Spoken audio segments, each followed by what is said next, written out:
There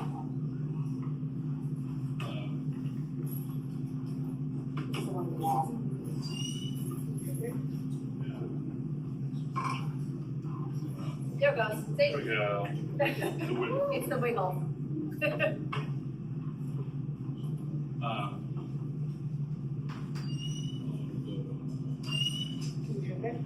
Yeah. Is it loud? Yeah.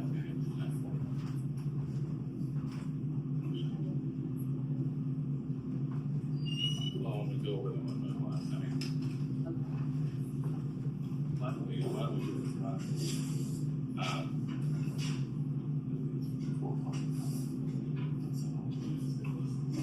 all right, that's everybody. So, yeah, it's very good. Thank you. Appreciate that. So, sorry guys, we're hoping that this would be fully physical. You're seeing one of the proposed addendums on the screen right now. All right, that's everybody. So, total. Yeah, it's very good. Thank you. Appreciate that. So, sorry guys, we're hoping that this would be fully physical. You're seeing one of the proposed addendum on the screen right now. There's going to be a total of 8 that we're going to be going over. So what I'm going to do before we do public comment is just kind of let everybody know that we kind of divided this into different categories. One was related to academics, generally being informed by reviewing some of the information regarding and listening to some of the concerns in that area. Second area was communication between the administration and the parent and student community. The third area was to enhance culture and climate, to talk about, discuss, and consider ways to improve upon that, again, primarily between the administration and the students. And then the last category is for teachers relating to specific areas that we think can help improve some of that situation as well. So those are the different categories: academic performance, communication, culture and climate, and teachers. And we will be going over them one by one here once we get started. But that's kind of the way we divided it up to. That was, again, informed by all the different things that we've been talking about. But if you want to, do you have a sign sheet? Yes. Oh, sorry. For some reason I thought this was on. Sorry. Oh. Do you have a timer? Wait, maybe you can see, read the rest of this. Should they be allowed to read it? So they have their input? I mean, that's what it's just a matter of, we're trying to get it up on the screen.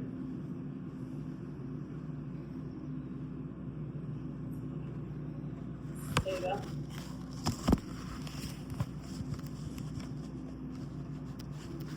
I was trying to make Sorry, it bigger that's so like it would be visible, but obviously it's not smaller, so I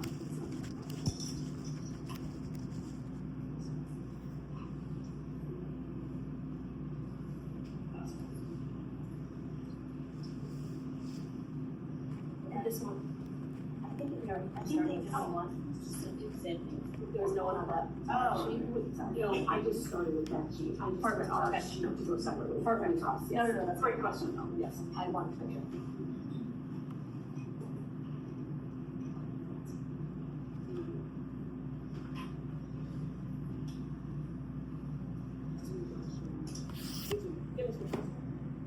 Yeah. Well, so yeah, we can go ahead I and was just getting start down. trying to scroll it. Do you guys just want me to read it real quick while that's happening? Yeah, sure. Okay. So I'm just going to read them one by one, and we'll scroll through it on the screen as well. The first one is to support strong academic performance. The principal shall provide the LSC monthly reports that include data disaggregated by race, ethnicity, gender, English learner status, diverse learner status, and economic disadvantage status on student progress, on attendance, freshman on track, sophomore on track, enrollment in early college credit courses, and PSAT and ACT assessments administered by CPS.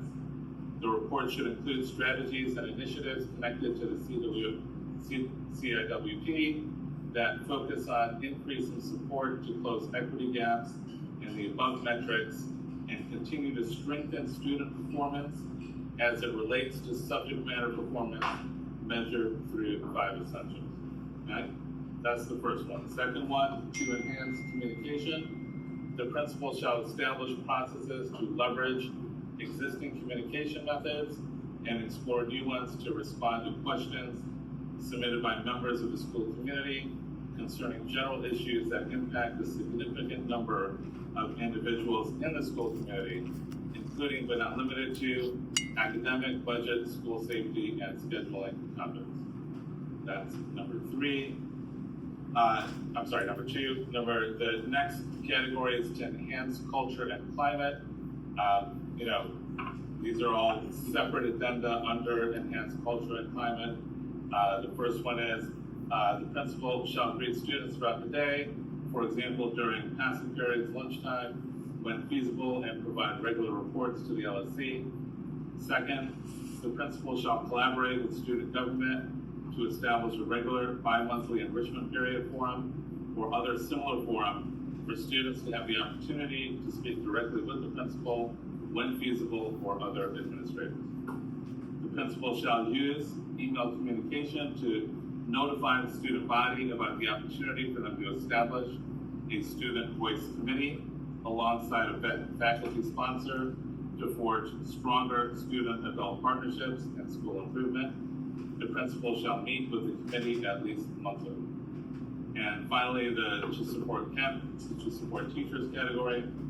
The principal shall provide semester reports to the LSC that identify CIWP-aligned professional development through district-mandated PD, that's professional development, structures, and include documented evidence of implementation monitoring. For example, walkthrough trends, ILT or departmental feedback, or instructional artifacts. Second, the principal shall attend and participate in ILT meetings at least once per month. Should this not be possible in a given month, the principal shall provide written input, including agenda notes, recommendations, or feedback to the ILT chair no later than 24 hours before the scheduled meeting. And finally, the principal shall implement a documented relationship building plan to strengthen cross-department connections through scheduled activities, for example, department visits, staff discussions. The principal shall submit quarterly summaries to the LSC detailing activities completed, participation levels, and emerging themes. So again, obviously it's going to take some time for everyone to digest these, but as you can see, the categories cover a lot of the different areas that have been informed by all the information that is out there. Academic performance, communication, culture and climate, and teachers. So we sought diligently to address those different categories, and I think at this point, let's open it up to public comment. Yep, okay. The first one we have is Christina Zhu. Yes, right here. Mary, no, it's not, it's Raymond, sorry. Yep, okay. So you'll have 2 minutes, and then once you start, you'll hear it right when the 2 minutes are up. Okay. And can you also identify your role? Like, are you a student or quote, I'm not a student, but you know what I mean? Go on. Okay, so let's start. Okay. So dear members of the local school council and the guests, you are probably heard this my name mentioned many times. And some people have heard different versions of my story, and I will share the truth with the public at the appropriate time. Reflecting on my own experience, I want to remind everyone that there are rumors and possibly manipulated messages and circulating around, deliberately aimed to undermining the renewal of our principle. As a teacher here, I would like to share my candid view for Dr. Shabazz. I give her credit for stabilizing the school soon after she became the principal. I give her credit for creating a clear and organized system of responsibility. I give her credit for assembling an awesome administrative team. They're professional, collaborative, and effective. Most importantly, for me and many other teachers, we can focus on teaching our students. The administrative team has worked so hard to make our other responsibilities easier, so we are truly thankful. When we decide whether to review a principal, we must consider the big picture. People may hold different views simply because they have seen or been told only one side of the story. The reality in the school is that the school is functioning very well. For the continued growth of our school and the long-term success. 2 minutes is up. Oh, thank you. Thank you. Thank you. Yeah. And next we have a student here, like, hold on for just a minute.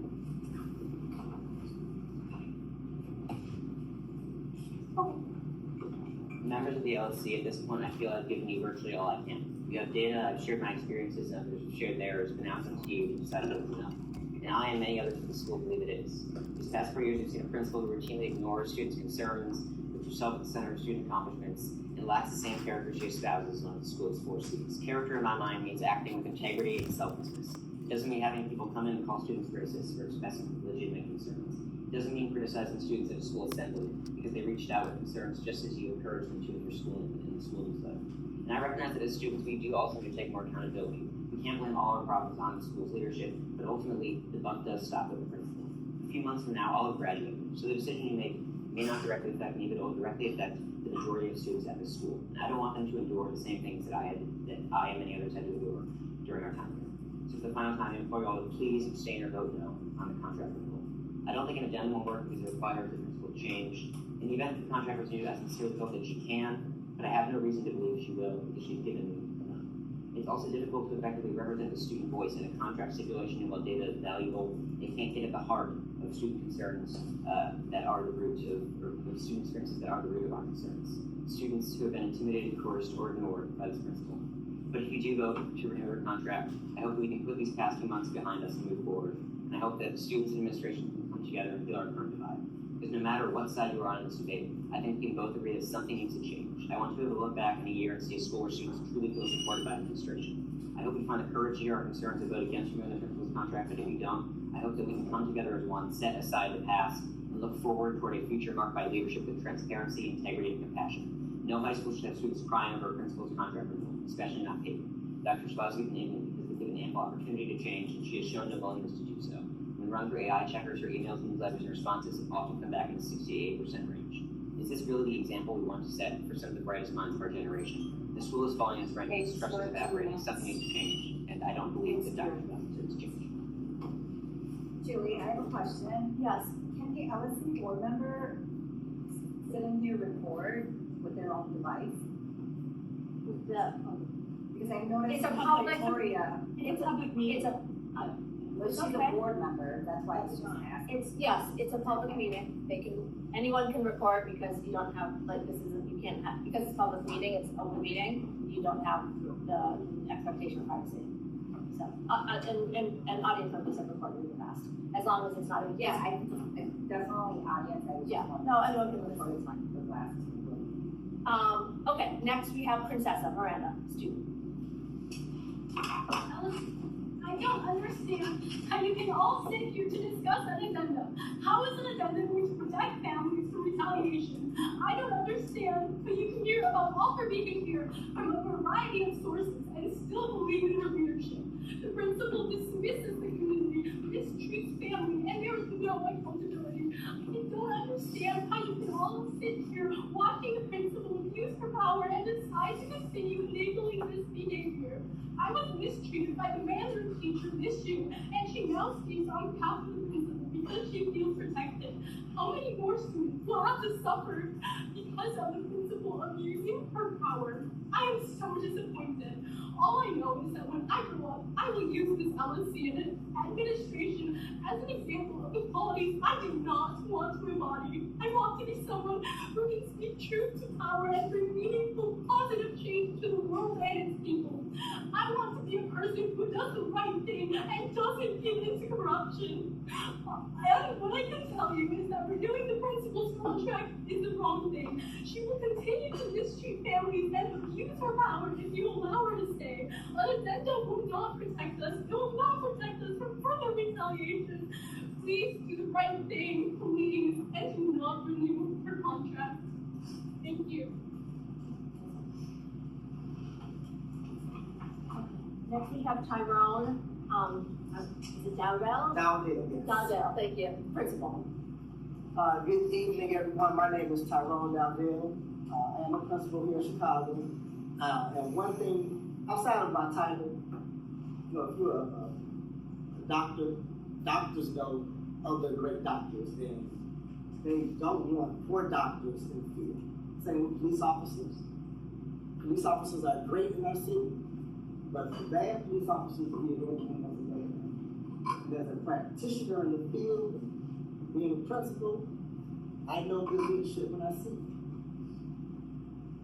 I know it, we see it, and there are hundreds of principals that recognize the microcosm that is here, the wonderful building that you all have collectively established. You know it's not easy living here, and it is our intent that Dr. Shabazz, you have done that. You have actually, under the dire straits, you have this is a beautiful facility with beautiful students. This is a microcosm of Chicago, and as meticulous as the agendas are, you know, I think we have a leader that is just as meticulous that can get that job done. So I congratulate you and thank you for being meticulous and intentional on that. I hope you are just as intentional on renewing the contracts.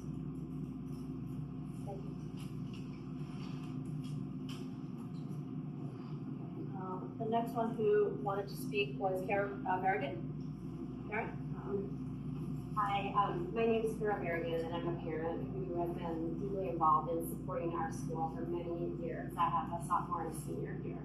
I'm here tonight because I just want to express strong support for Principal Shabazz. I've seen firsthand at many things how she shows dedication to our students and our school well beyond what anyone should reasonably expect. She's present and she's engaged and she genuinely knows our kids, their strengths, their struggles, and their potential. But I do think she celebrates everything about these kids: academic achievements, sports, games, meets, competitions, listening to parents and students alike, and I think she leads with commitment and heart. And I also want to thank the LSC for your hard work and your diligence and the many hours you devote to this process. Your service to our school does not go unnoticed, and we're grateful to all of you. And I know how complicated it can be to volunteer at this school. I know it's a tough group of people that you're volunteering in front of. So sincerely thank you for all the hard work you put in. And I think it's probably too late, but I would just say that's a lot of agendas, and I wish you could limit them to fewer, because I just feel like that is so much reporting. But again, thank you so much for your drafting of them and working with us, and I really hope that we get to keep our amazing principal. Thank you. Adrian, can't read the last name, is it maybe Long? I'm not sure. Adrian? It's definitely LOU. Community member? Yes, I'm just here from the community, and I would just like to speak on behalf of what Dr. Shabazz has done here at the school. I've just seen everything that she's done and helped to grow the school to what it has become. When I look at the scores, when I look at the students, when I look at who I see that Payton has continued to grow into, I'm not sure how we can do that anything more than starting with top of great leadership. I feel like Dr. Shabazz would be something so much need here to continue to help this school to grow. She's done marvelous things here. As a member of the community, I'm proud of what Payton is. I'm proud of the work that she's done here. And it is my hope that in order to have continued success and growth with Payton, that you renew her contract. She's given her heart, her soul, and everything within her to help grow this community, grow the school, and I know that she will continue to do so, so that it can become bigger and even better than what it is, just what it is now. Thank you. That's all that we actually have to speak, so. Unless there's anyone else who would like to raise their hand at this point. Yes, okay, just introduce yourself and then just tell us if you're community, or like who you are. My name is Mike Henry. I'm the principal of Thomas White Elementary School, school in the far south side of Chicago. I've been a CPS employee for 28 years. I've been a principal for 12. And I became an assistant principal. I would often look to leaders, unbeknownst to them, for how to lead. So of course I looked at leadership within my own building, but I also looked at leaders who I thought that were good leaders, right, from afar. I am a proud Con Fellow. A Con Fellow is a Con distinguished principal. And I owe a lot of that distinction to Dr. Shabazz. So looking at some of the best schools in Chicago, I would often look at the data, look at the community, look at how the parents represent the students represent the school. That I attribute all of that to the principal. And so I just want to say I'm here in support of Dr. Shabazz. And if it wasn't for leaders like her, distinguished her, I wouldn't be a Con Fellow, I wouldn't be a distinguished student. So I'm in full favor of renewal. I don't have a stake in the game at this school because I'm worried about my school in the far south side. But I have a stake in Dr. Shabazz. And I believe, just like this parent and other community, this community and other members, that if it wasn't for her leadership and Sarah's leadership, the school would be number one in the state. Right? Number one in the state. You can't be number one in the state, a state like Illinois, especially a high school, without having great leadership, without having great teachers, without having somebody to hold everyone accountable to doing their part. And from where I stand, she's done a great job. I think there's one more person. Yes, Ms. Fernandez? My name is Janet Fernandez. I am a parent, and I am here to ask to both know she will what she has done. She will not change. Vote for integrity. Vote for the students. Do the right thing for the families in this community. Thank you. Anyone else? Okay. So we are going to move on to discussing the agenda. Rishi, I think you had a kind of a plan, you guys had kind of set up a plan to make it a little bit more smooth. Right, now, once we get into the agenda discussion, student members, it's gonna be an open session discussion, but as student members know, they're not gonna be able to participate in the agenda discussion. But to the extent you guys wanted to say anything before we got started, you don't have to, up to you. Cool, all right. So the way we're gonna do this is we're gonna go one agenda at a time.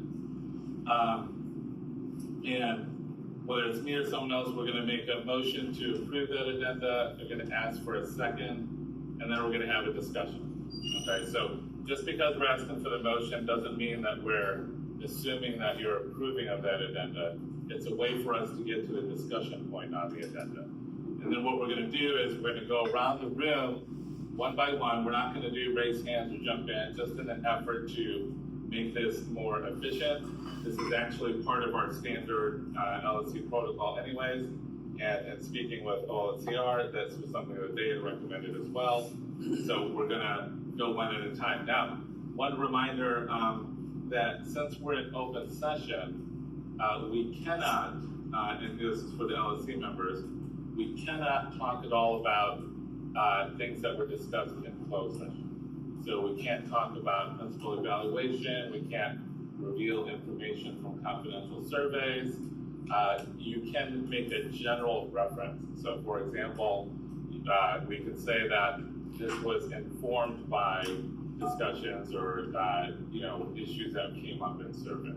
But we can't refer to specifics of that. And I think Ms. Ford is here if she wants to add. Do you want to add to that at all? No, you did a beautiful job. Okay, Thank you great. for that. The only other thing I would add, aside from if someone makes the initial motion, if there's no second, that motion dies, and you keep it moving. And I do agree that it's good to have that first round and be a voice. If there's a need for a second round, then we do that. Right. That was the case. Right. Can I just ask a question though? So it's for each part of the agenda? For each of the 8. There are 8. There's 8 separate addenda. Okay. One last And then thing. are we gonna comment at all on the overall agenda at the end? Well, so the way that, that I think we were gonna do this was, again, take them as a separate agenda. So it doesn't mean you approve all or nothing. You can approve 5 of the 8. Which is basically that. Right, right. So, and during the discussion period, if anyone wants to make any motion to amend or edit the agenda in any way, you can do that as well. Okay? So we will consider that and have that discussion here and try and do this as efficiently as possible. One thing I wanted to add is, me and Chibuzo are going to switch off here addenda to addenda. The 4 of us were on the working group. You heard Chibuzo talk about what we did.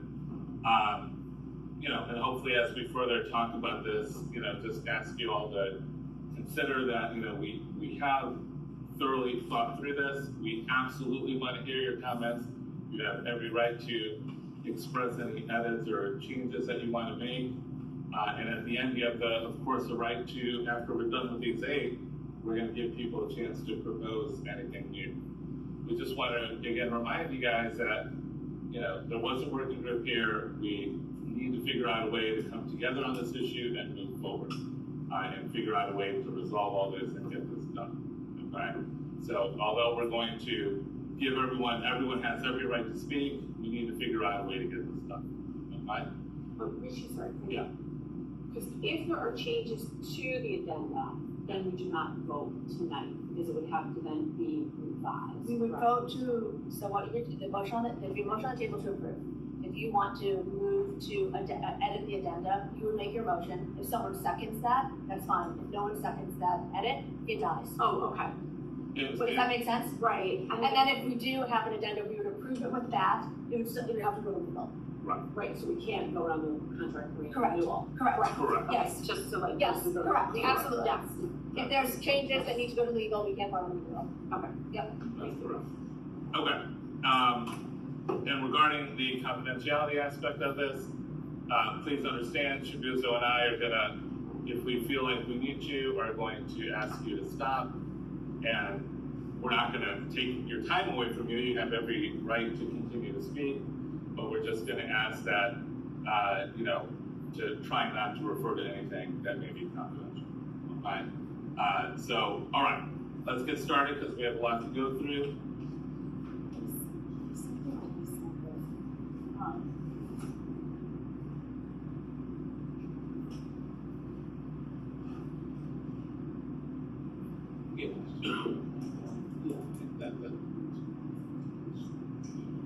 Yeah. Okay. I guess just the other thing to say before we get started is that, we talked about this a little bit earlier, but we did, get feedback from law. It's been a little bit of a rolling process, and the agenda that we were presenting tonight are agenda that the law department has said they are comfortable with and will approve if this goes to. Yeah, so, which should hopefully, and there was a couple of back and forth there, as well as with Dr. Shabazz as well. So these have been vetted, guys, and so, and so let's get moving on this. The first one, I'm gonna read it again. The principal shall provide, well, I'm not gonna read it again, I think we've all read it. If we can get it fully up on the screen next to that first one. Oh, Jesus. That's fast.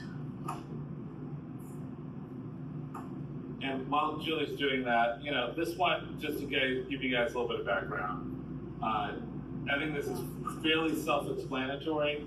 but this was really informed by, one, a lot of the feedback we got on parent and student surveys. Got it. A lot of feedback that we got from different conversations and meetings with parents. A lot of review of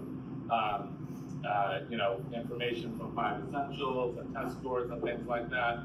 And an acknowledgement that, that as many people here have said, that we have literally the top-notch academic school in the state. However, if there are ways for us to, using the information that informs this, are there things that we can do to maintain and improve upon that status? So that's kind of the background of what built into this particular agenda. So I'm going to make, and like I said, we're going to get a motion, we're going to get this for discussion, and then we're going to talk about it. So I'm going to move to approve this agenda, and we can get a second. Second. Okay, so now we're going to do a discussion, and Zach, since you're at the end of the table, if you have, and again, people may not have any specific comments, but to the extent you have any comments, suggestions, or reactions to this particular agenda. Can you repeat the motion, please? Motion to approve this specific agenda. So, if there's a motion on the floor to approve, my understanding is that we say yes or no to the motion, not discussion. So, do you want to take? I think before you can get to discussion, you have to first get a motion. And then we can open up the discussion, correct? Yes. Okay, so we're gonna open up that There was a motion. second. Yeah, I seconded it. So we're gonna open it up for discussion.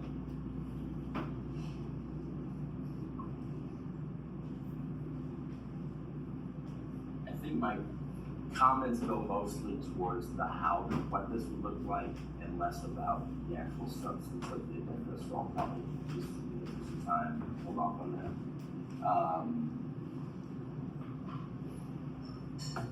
I think my main question was just what was meant by the last part in terms of continuous maintenance student performance as related to subject matter performance measured through the 5 Essentials. Why subject matter performance would be strictly related to 5 Essentials as opposed to other data that's available. Kind of a technical question, but just trying to understand. That's it. Thank you. Yeah, I'll take a first shot at probably helps to answer the question before we move on to the next person. But one of the feedback that kept getting from legal was to figure out how to make these things better, and to put in things that, it would be one thing to say, hey, we want to strengthen academic performance, right? It's another thing to try and put in something that has some process to it, where we can say, okay, there were steps taken towards this, or there was improvement in this area, or there was action in this area. So that is part of what's behind that, to say that's why we threw in some metric tool there. And then secondly, I think it's, I think 5 Essentials does have specific subject areas that it addresses. Which that's been informed by some of the information we've looked at. And I think that we felt like that was one way to do this. So I understand the question, but just giving you some feedback on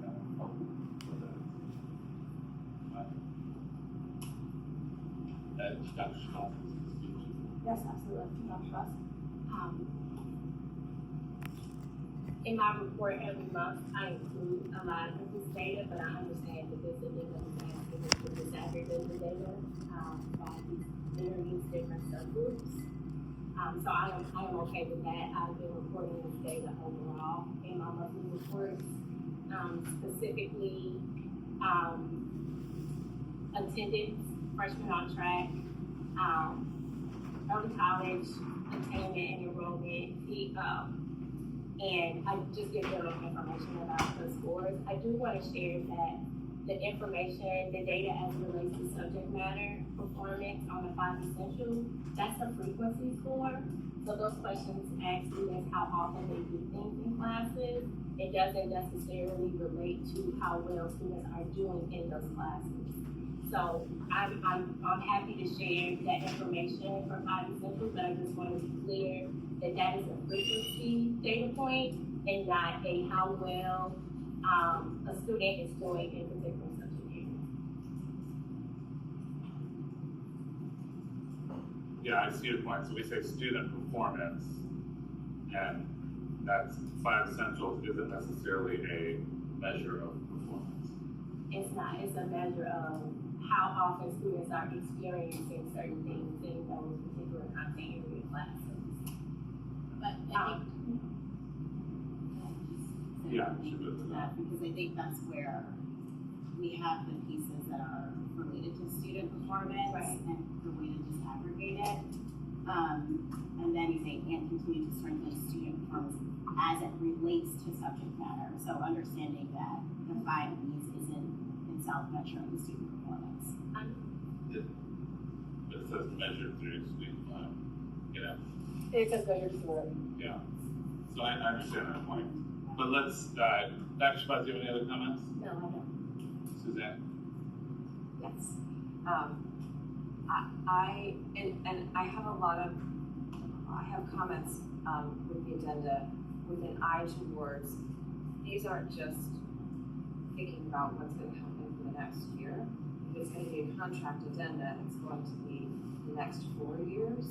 And I think anything that we do, particularly if it's this level of specificity, I worry about what if the school changes. Like, we don't want to limit the ability to be nimble or to adapt, or over-report so that we spend a lot more time as an LSC and an administration doing like monthly reports seems a lot to me, for example. But so those are kind of big picture, and I apologize, I'm not going to do this verbose next time, but this one in particular, it is the most important thing to me personally, as a parent, as a community member, as a civil rights lawyer, that we treat and we support every single student in this school. Every single student belongs who's here, and some kids have more support than others in a number of ways. Some kids have different strengths. I worry that, and I think you have to measure what you want to fix. And I think the most important thing to fix in the school is for students who need, who are struggling in any way, to get that support, because they're all talented and they can all succeed, and they should. But I worry if we are reporting monthly this level and this specificity of data publicly, necessarily, how that will be used, and I worry that there is a potential for people to be reduced to a group, a number, a score, or for it to be divisive when I'm starting to hear of late some divisive or some, it's this group's fault, or this person belongs or doesn't belong. We are also, as the district is currently being sued by the federal government for the Black Success Plan, which I think is critically important. But I'm concerned, does this make us then a target for just having it out there, data, and what might outside groups do with that? So I'm a little torn, because I think it is important to study, but I do, I do worry that every month if we're cranking out this report, that some telling you about an average doesn't tell you anything about a person, and people are going to wonder, like, which freshmen are on track. And I have concerns about this data and how it will be used, and wonder if it might be possible to, and as well as I think some of the concerns that Zach said, like these terms and this level, I think it would be easier almost to come up with a report, or to leave some flexibility in how we measure student achievement. But so I wonder whether we could revise something that just says that there will be quarterly reporting or semester, reporting, not monthly, about student achievement in various measures, and we could figure that out. But that's a big fear of mine, is how this data might be used. Understanding that I absolutely share the commitment to close any gaps. But I don't want those to be reductive. Victoria? In regards to measuring performance, if it's not 5 essentials, what can we use? That if Dr. Shabbat said that 5 essentials cannot measure student performance, is there a measurement plan we can use? AP scores, that's only once a year. Could it be quarter grades in those core subject areas, so English, English, Well, I mean, I think there are ways to address that concern. For example, but Victoria, I understand the question. I just really want to try and stick to our format. If you had any, and I will address your question. I think it's an important question. But if there's any other comments you had in addition to that. Judy, you got anything? Theater?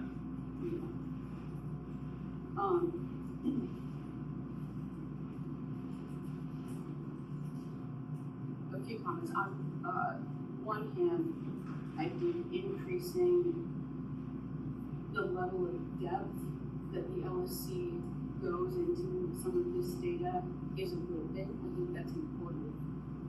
But I think the frequency that's outlined in this wording is over the top. It's a little too much. As someone who's on the freshman success team, I look at a lot of this data bi-weekly, and it does not change that much from month to month. Equity gaps are things that are not unique to Payton. It's a widespread thing. That doesn't mean that it's not worth exploring what strategies would work for Payton to close those gaps. And I agree with Suzanne that this particular data is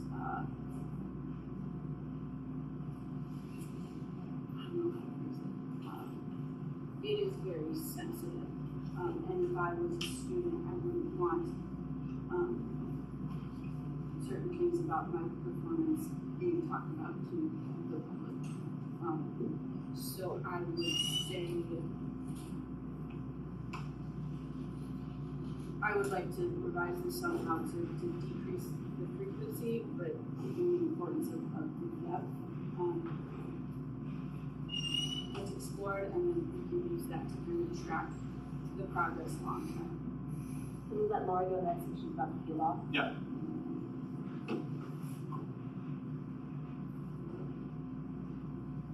Laura, you want to go? Yeah. I completely hear the concern expressed around the disaggregation of the data to potentially creating opportunity for there to be enhanced magnification around different groups, different partners, and great concern and or negativity to the space. So I can appreciate those comments. And I agree with Richie that there must be a way that we can find a way to monitor and to ensure that we are working hard to close some of the gaps that exist in our city, elsewhere, but for the sake of our students, ensure that they're all going to be successful in our schools. Thanks, Laura. Shubiza? Yeah, I mean, I think that the comments about the cadence of the data resonate, in the sense that they don't, if you're looking year over year, there could be changes, but more probably not, so that resonates. And while I do think it's important that we don't, like, I understand the concerns about the risk of like putting a target on our backs, I also don't want to preemptively comply,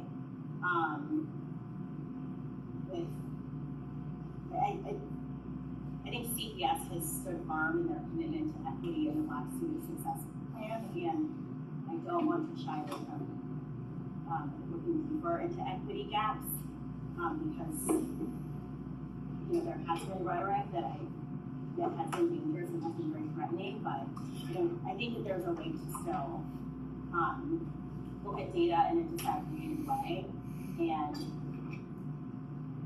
ensure that all students are being supported in ways that are responsive to their needs and their talents. But I do appreciate that critique and the concerns there. Julie? No, I think my only, I now that I think we're hearing that maybe this is more of maybe a quarterly type report, I think that's a pretty simple fix. I agree that the 5 essentials, was the 5 essentials, I just have a question, was the 5 essentials that added on that last piece, was that as a request from legal to like make it more measurable, or? It was, but I think we can, and now it's gonna make it, but I'm gonna let Mary go, but I'm gonna make a motion to amend that to address the performance issue, or the measuring issue. So, my question is, within this section of the addendum, what is the performance metric that we're holding Principal Shabazz to? Is it the monthly or quarterly report? Like, where's this success, the metric that we're holding her to? It's just the monthly reporting of the strong academic performance.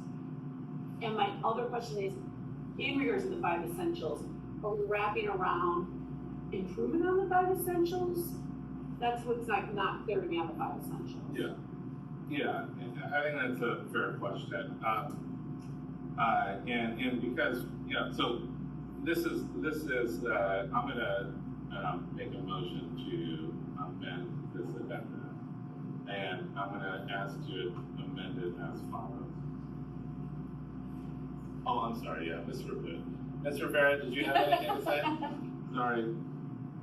No, I just wanted to say, after hearing some of the feedback from other LSC members, I do agree with just the frequency, maybe having this be like a semester report, and I would agree to amending the agenda. Okay, so I'm gonna make a motion to amend as follows, that to change monthly to semester, and my suggestion is actually just to delete after student performance. So it would stop at student performance. Because I take the point that 5 essentials is not a proper measuring tool for student performance. Doc, do you want to do a different amendment? I'm just trying to follow along with the process. It's just tough that someone who went first and heard everything go to not to, go ahead if you have a get on the same page about it. Yeah. I'm very sensitive to the concerns Susan raised as well, but I think ultimately, I think sunlight will prevail, and there's value in having this data and focusing on it.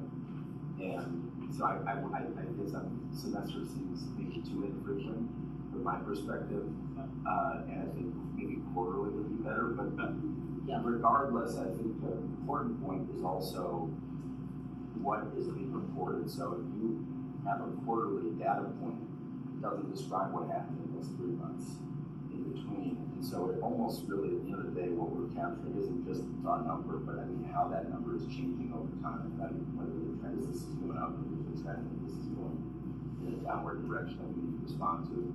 Part of that is what was this data point the year prior, right? Like, are we in a cyclical pattern where this is just the part of the year where on track rate, precipitously drops? And so maybe this is already planned to do this, but if not, as a practice matter, it would be helpful to really have those numbers reported like what they are now, but really what they've been over the last year to show so you see the trends and you can see that cycle.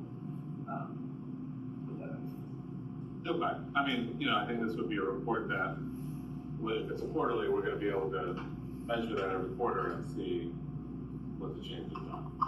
Right, so. Do we maybe have to put verbiage in that it's? I don't know that, I think that's kind of intuitive, right, that if you get quarterly reports, you're gonna be able to continue to. I also think that this is one that feels like we should have flexibility to calibrate if we're getting reports that, if it doesn't feel actionable, then we should be able to, and staff should be able to pivot a little bit and see how else we can, within the quarterly cadence, have the data analyzed, reported, et cetera. All right, so since we didn't get to a second, I'm gonna make a renewed motion to amend. Instead of semester, I'm gonna say quarterly. And the second amendment again is to stop the addenda at student performance. I think that the remaining information in here gives us enough to measure the efforts that are being taken by the schools. So. I'll second that motion. Okay. And now, so this round is like to go a little bit quicker. If anyone has any comments, quick comments on the edits. Again, monthly to quarterly, and we're going to stop at student performance and delete the rest of the addenda. So, Zach, any further comments? Dr. Shabazz? No. Zach? For all of these, can we say LSC, comma, or a committee thereof? I think we should do all of them. I think the LSC, because, Okay. yeah. Victoria? Okay, I have no comments. Judith? Ms. Cedar? Shabazz? Julie? No. Mary, any further comments? Morale? No. Okay. Do you want to put it to vote? You want me to put it to vote? All okay. So first, all in favor of of accepting that amendment to this addenda. All in favor? Aye. Aye. Aye. All opposed? But it's not accepting the. It's accepting the amendment. Well, no. Oh, sorry, it's accepting the addenda as edited. So, with the Accepting addenda, the edits, not the addenda. Addenda as amended. so you are accepting that addenda, yes. Just that. Just that specific. Okay.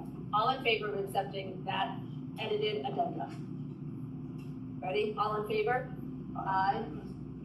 Aye. Aye. All opposed? Abstain? Okay. That one Right. carries. Okay.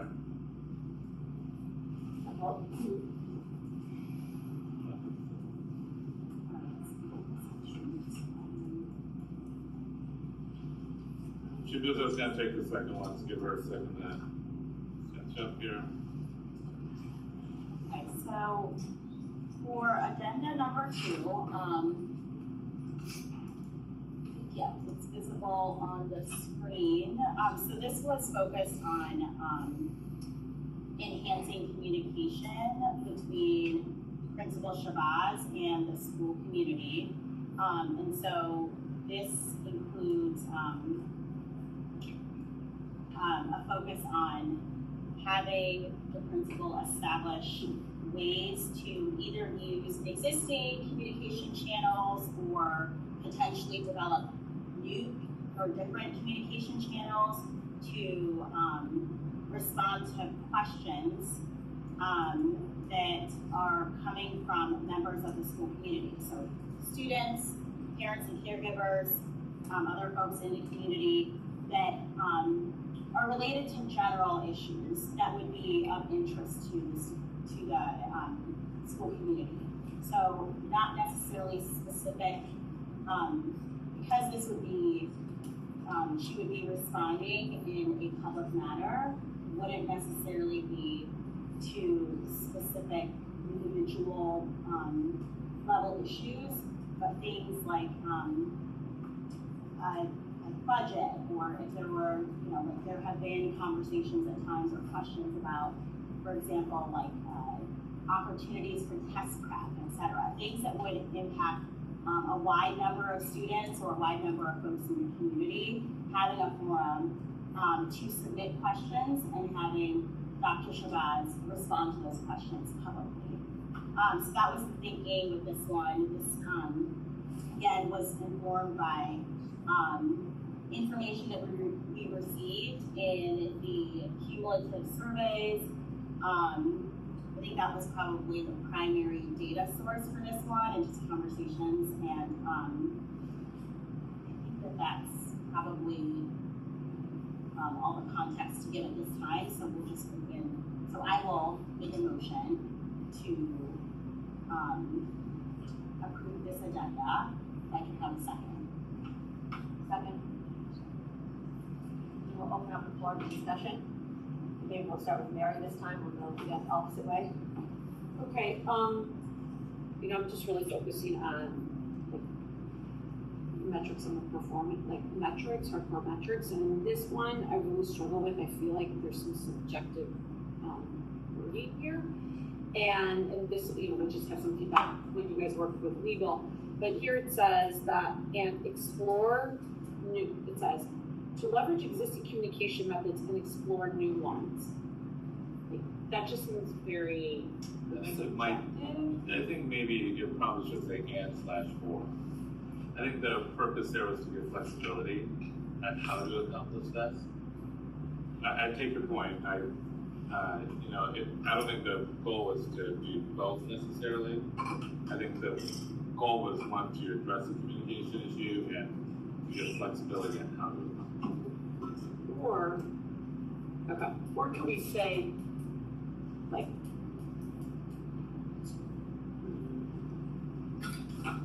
to leverage existing communication methods and, I don't know, like it's not like increase, but it was like, or maybe is it explore additional methods of communication, or yeah. Or new ones in existing communication. Okay. I just feel like that's very just subjective, and you know, where is that measurable and accountable? Okay. I'm okay with this one. I think that there's like the measure, like you can easily measure that because you'll be able to see the communication being happening. It's in a public method, whether it's here, whether it's in Pulse, whether it's like school-wide emails, those are all ways that like function on how these communicates, and you'll be able to see them. So I'm okay with that. Morale? That's very okay.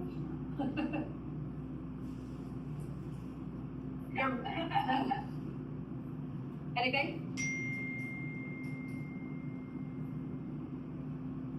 I have no comments on this one. Okay. Yeah, I don't have any comments on this one either. No comments. The only thing I would say, maybe this is just my opinion, is including something about frequency, like how much just like communication is expected. But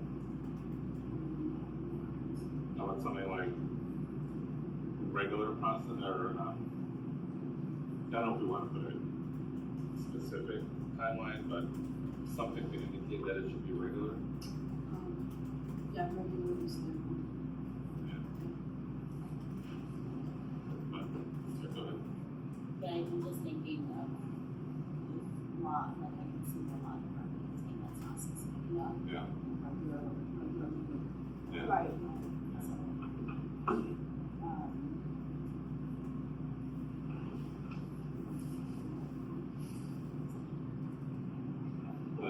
The pulse goes out weekly, so if we're saying it's monthly, that means that at least once a month there's a list of questions in the pulse or an email, or I think that maybe. Yeah. Regularly also speaks to expectation though too, because without regularly, you can do it once and satisfy that criteria too. So I mean, where I was gonna propose was deleting the to leverage existing communication methods and explore new ones, which you can use new or old means regardless.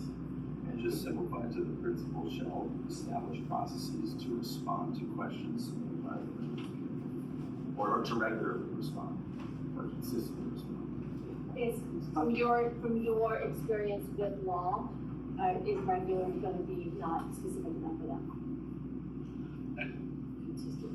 I mean, I take your point. I think just the nature of the feedback we've gotten is regular on that, or consistent on that kind of question as to how to measure it. So, so I think putting a specific might be is safer to get it. But yeah, let's just considering Zach's comments, Victoria did, and Can we add stuff, like, could we have like maybe a town hall, that we can come together, do certain meetings at once a month or something, and if people decide if there's no interest, then we don't have to process it, we can add, or is that fall under the lives? Or could you say to explore new methods such as a town hall, or could we actually add that in the verbiage as an example? I think it's redundant because it's not, forums like a town hall are also mentioned under culture and climate. Okay. Yeah, okay. To clarify, which year you saying that omitting any language about frequency would make it better? no, we're saying that instead of making it a word like regular, to instead use a word like monthly.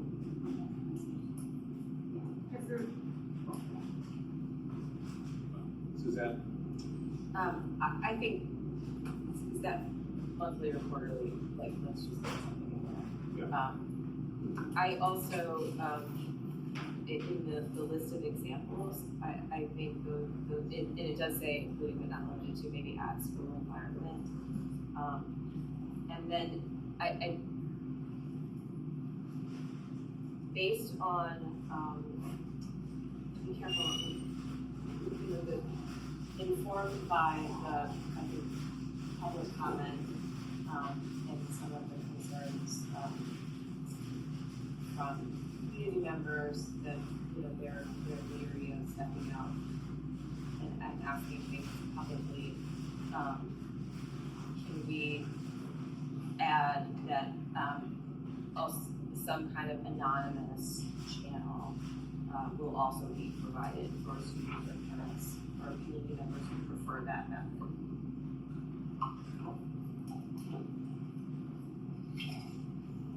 Yeah, I mean, I get where you're coming from.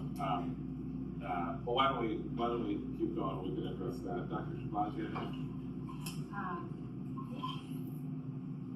I think this is fine. I do, not agree with an anonymous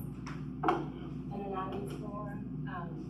I think that as of late, people have been weaponizing tools for anonymity. And I don't think it's productive. I think if people have issues that they would like to have addressed, what I'm doing is, I'm opening it up, for that reason. I did take a suggestion from a member of the LSC to add a section in the post to say, if you have any questions, email me. I've run that for almost like 2.5 months, and I haven't gotten any questions. So the opportunities are there, but I'm okay with, this as it's written, with the exception of it being anonymous. I think that if we're gonna heal as a community, I think people have to step forward, and others should be open and not just simple and negative.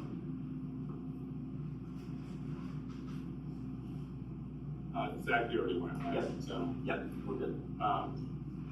Judy, did you have any? Okay.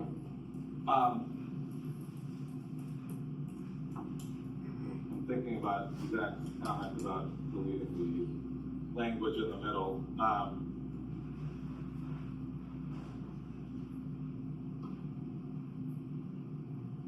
Yeah. Okay, so I'm gonna make a motion to amend as follows. The principal shall establish processes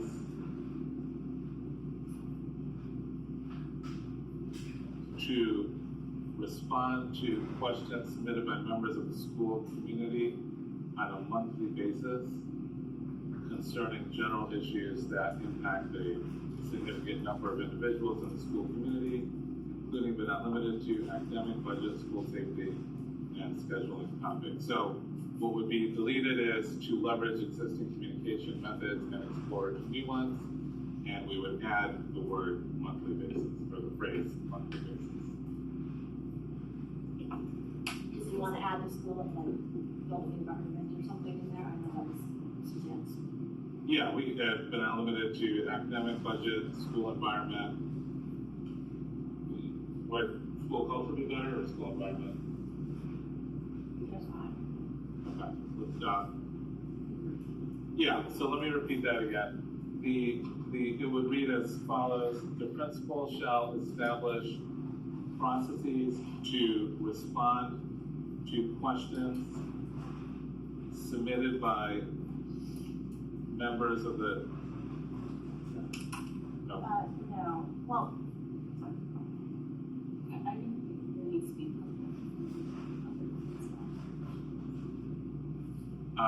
Okay. Shall establish processes to publicly respond to questions submitted by members of the school community, comma, on a monthly basis, comma, concerning general issues that impact a significant number of individuals in the school community, including but not limited to academic, budget, school environment, school safety, and scheduling. Okay, that's a motion. Any second? Second.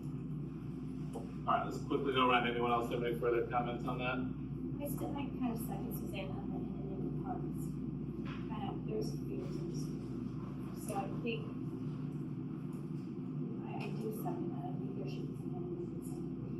Again, it's negotiation with Dr. Laws, and she's not allowed to accept that. Well, and we have seen ourselves, right? The LSC members have seen ourselves that although we are, very much wanting the public to submit comments and questions to us, we have seen anonymity used in an aggressive way against the LSC. So I can absolutely see your point on that. So I understand what you're trying to address. Why do they have that fear that's been on us? So there is an underlying. I'm not discounting your underlying point. I'm just saying that, it's the other side of that is that it can be misused as well. So, Zach, go ahead. I guess I have a question, just wondering if it might resolve this issue. I mean, to the extent we do care really, about the problem that's trying to be addressed with the proposals.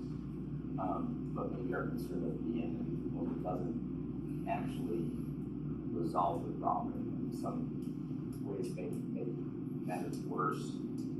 Do you think that any other addenda address the underlying concern that forms of this? They do with regard to students and teachers. I don't know that they do with regards to parents. But again, is there any other comments on the amended motion? I have a question. I don't know, because I think right now, current processes or past processes have been fielding the questions directly. I'm wondering if it would help if there was, this would obviously require someone else having the time and capacity to do this, but if there was a member of the admin team who could field questions. So if there are comments that are non-constructive critiques, there's a filter.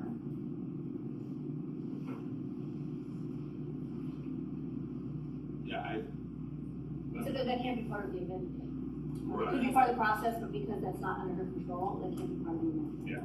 Guys, now listen, I think it is a very fair question, but we've seen it over and over again that anonymity is misused. So. I mean, not necessarily though. Like, yes, absolutely, and we can all see that. Yeah. But I think and maybe it's a different type of question, or maybe this is not where it belongs. But I think sometimes it is difficult for people to ask questions of any leaders. And I certainly think that there should be guidelines about not to be misused, to be used in a respectful way. And maybe this is not the place for it. But and I agree with Shmuza. I certainly don't. I don't want Dr. Shmuza or anyone else to have to, use their personal facts. That's not fair. That's not what this is about. And if someone feels like, oh gosh, if I complain about something about my school, I'm gonna be in trouble. Like that's really, is there a way for people to get legitimate concerns put forward? And I'm not suggesting everything has to be answered. But is there some kind of forum to do that? And can we build a structure around that so it's not misused? Like maybe somebody doesn't want to be the person who complains about that. I don't know.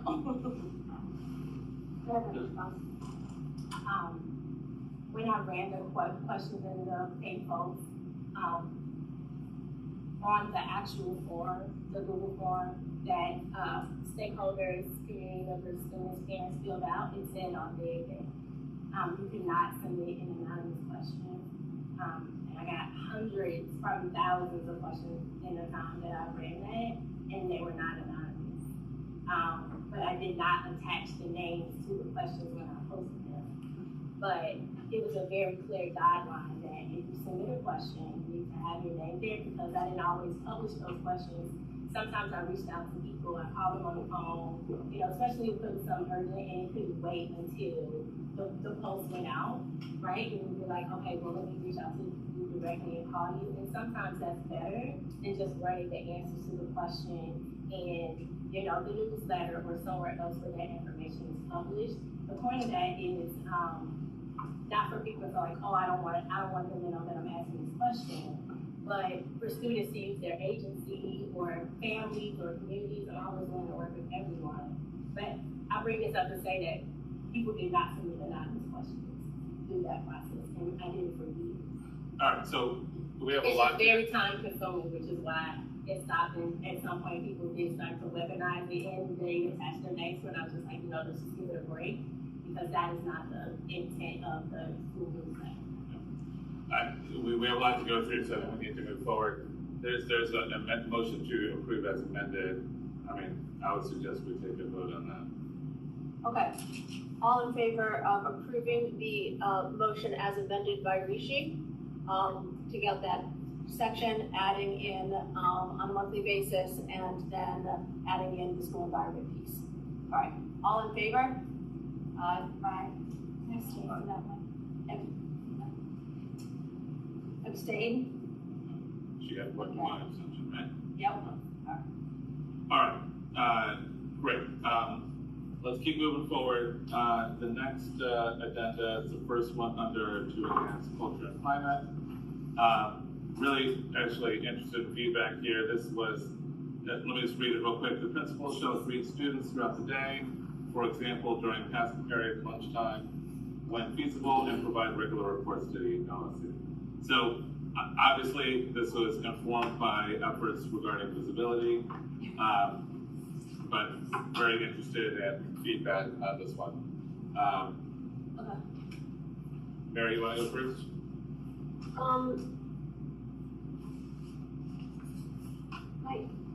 I only really have one just call out at the very end.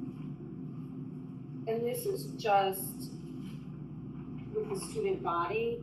It says the principal shall meet with the committee at least. No, we're only doing the first one. Right, Oh. just the greet students one. That's the great students one. We're treating them all. And I just think this is like basic interpersonal skills, and this should be part of the core responsibilities currently. So I agree.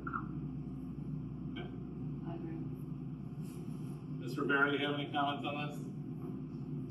No, I don't have any comments. Okay, I don't either. She doesn't. I will just note that there was information we received about concerns about visibility, and in one of the two agenda that we had access to, there was a similar agenda, so this is where this is needed.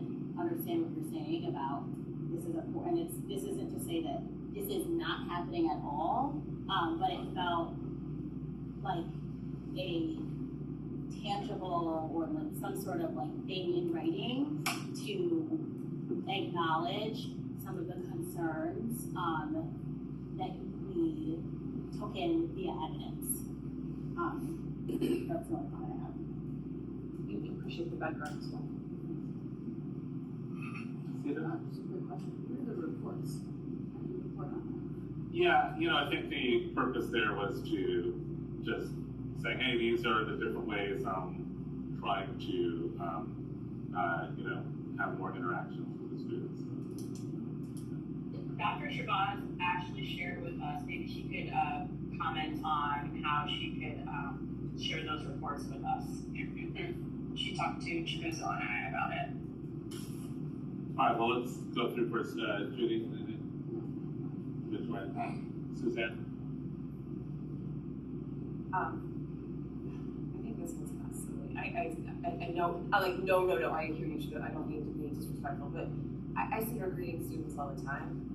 If the purpose is to increase kind of communication or relationships or whatever, that seems like a different thing. And I also worry about throughout the day, like there's a lot having sat with Dr. Shabazz for a whole day during the budget period. There are times where this is not feasible. I hope that language is there. I also question with the regular reports. So,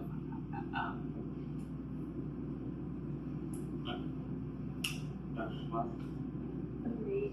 During budget season is tough because I get a short amount of time. So I'm around almost $1 million budget. But I'm okay with this. What I share was that I'm also a SAMS principal, and we use a tool called Time Track. And I can just make this one of my priorities, and then I can share the amount of time, the percentage of my time that I spend in the hallways and pass through to students. And we can just make that an indicator and track it, and I'm happy to share that. Yeah, actually, I just had a thought. Because, technically the child or students can come and say, well, I see her, but she never greets me. Could we almost change that language to the principal shall be visible throughout the day? Or am I, instead of greeting, because greeting is a little bit more. I think that anything greeting goes further than just being visible. Right. Okay. Zach?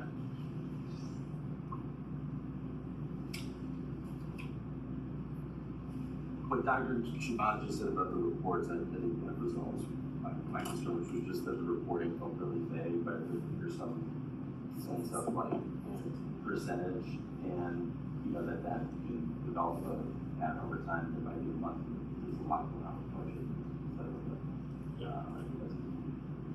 Okay, great, and again, it does say when feasible, so I would hope that we all take strong consideration of that. Okay, well, I think she already, all right, so the motion and the second is up. Okay. Well, let me just to make sure that this one's not edited, right? Right. So I'm gonna make the motion again, because I don't know if we did it at the beginning.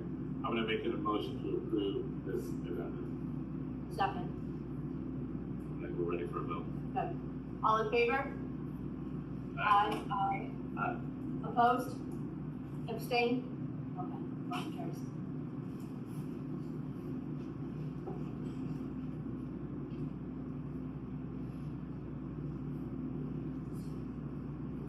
Okay, so this next one, related to, working with student government to establish a regular bi-monthly enrichment period forum or another similar forum for students to have the opportunity to speak directly with the principal, when feasible, or other administrators.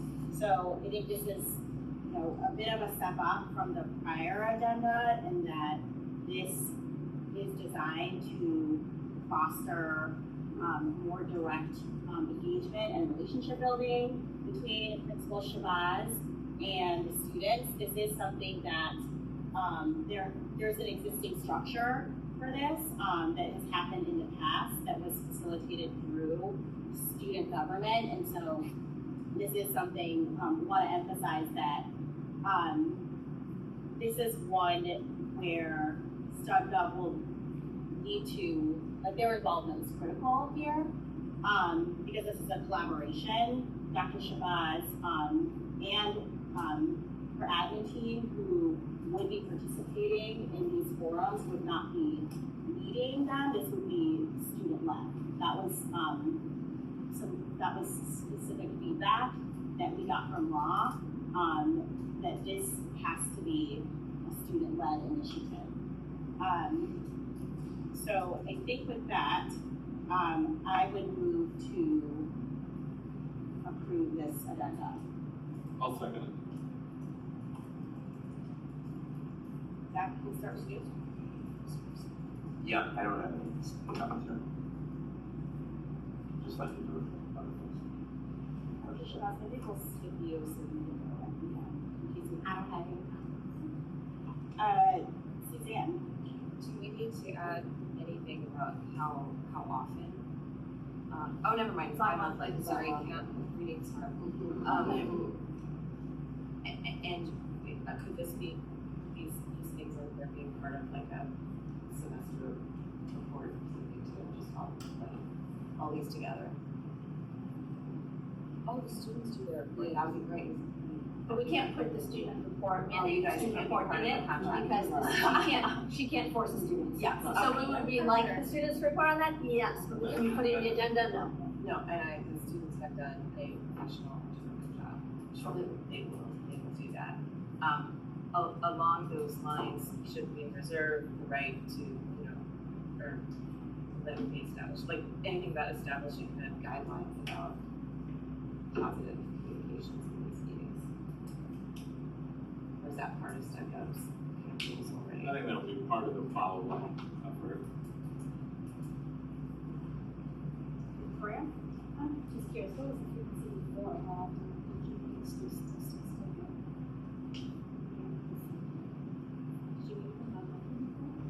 I meet with the executive board, and those meetings have been bi-weekly. I meet with the executive board, and then they schedule the, come talk with us enrichments. And we had, myself and the administrators, we had a rotating schedule. And those, I feel like those come talk with us enrichments, they started out with every week. And then the administrators would, whoever was available, they would go and they would show up for those. And now, my understanding is that the students still have those, come talk with us, and they have cookies, and they sit in the hallway during lunch, and they come and they talk to members of the school government. But that was a decision that was made by the school government. So this statement, the principal shall provide with the student government shall provide monthly? It was bi-weekly before? No, it was weekly. No, but there's meetings with StudGov executive committee, that's one thing. The enrichment is a separate. No, this would be for anyone who wanted to sign up for the enrichment. Right. The opening session did reach out. Okay, got it, okay, thank you. Any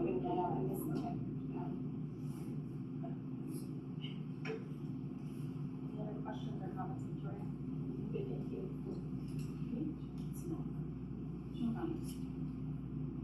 No. Morel? Roll call, you know, okay, so maybe there's no edit on that, correct? All right, so the motion on the floor is to approve this amendment as it stands. More discussion? All right, all in favor? Aye. Aye. Aye. All opposed? Abstain? Okay, motion carries. Okay, moving to the next agenda. The principal shall use email communication to notify the student body about the opportunity for them to establish a student voice committee alongside a faculty sponsor to forge stronger student-adult partnerships and school improvement. The principal shall meet with the committee at least monthly. I'm going to make a motion to approve this addenda.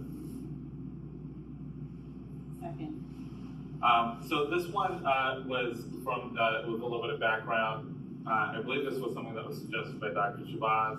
The reason it says notify the student body is that the students have to be the ones who actually create a committee. The principal can't do that. So the goal here is for Dr. Shabazz to inform the student body that, hey, I'm open to the idea of creating the Student Voice Committee. If one of you want to have that committee created, that alongside a faculty sponsor, that we will create that committee with the goal to, as stated, to forge stronger partnerships with the students and the administration. So that's kind of just yet again another opportunity to provide a forum and ways to increase communication with between Dr. Shabazz and the students. Mary, let's start with you. And I appreciate the background on that. My only comment here is that, and I just don't know if we want to tighten up this language here. The principal should meet with the committee at least monthly. Or the principal shall meet with the committee, it's this at least, like at a minimum monthly or something. It just doesn't sound, I don't know, maybe. But definitely, like, I just feel like at least monthly or. It says at least monthly. Right, but I just don't like at least. Like, I know I'm getting a little bit nitpicky into the, like, What do you want, what is it that you want? like, I don't know if we should say, like, the principal should meet with the committee monthly or at. Monthly at a minimum? Or monthly at a minimum, or should meet with the committee as needed? Like, is this like are we actually setting up this committee that we were saying you have to meet with them monthly? Well, I think it's a little bit tricky because this committee does not exist yet. And it's not a student. Yeah, Right. and so, I mean, I think. So, a part of, sorry. No, go ahead. As a part of CPS policy, it's actually required that the administrator be a part of the SBC. And I'm sure Dr. Shabazz is very aware of this, so she would have to be a part of it. How frequent should she attend? I'm not too familiar with. But there has to be a faculty sponsor and the administrator in charge would have to attend. I don't know how often though.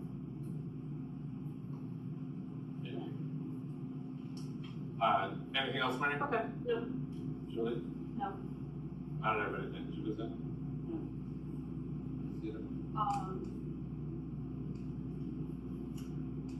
I don't know how well people are aware of this, but student voice committees they're very structured things, like there's an actual curriculum for this. So if students do take this opportunity, to move forward with this, it's not just like whatever goes, and whatever faculty sponsor is, connected with this. It is very systematic, and I've seen it work incredibly well at certain schools, with very kind of defined guidelines.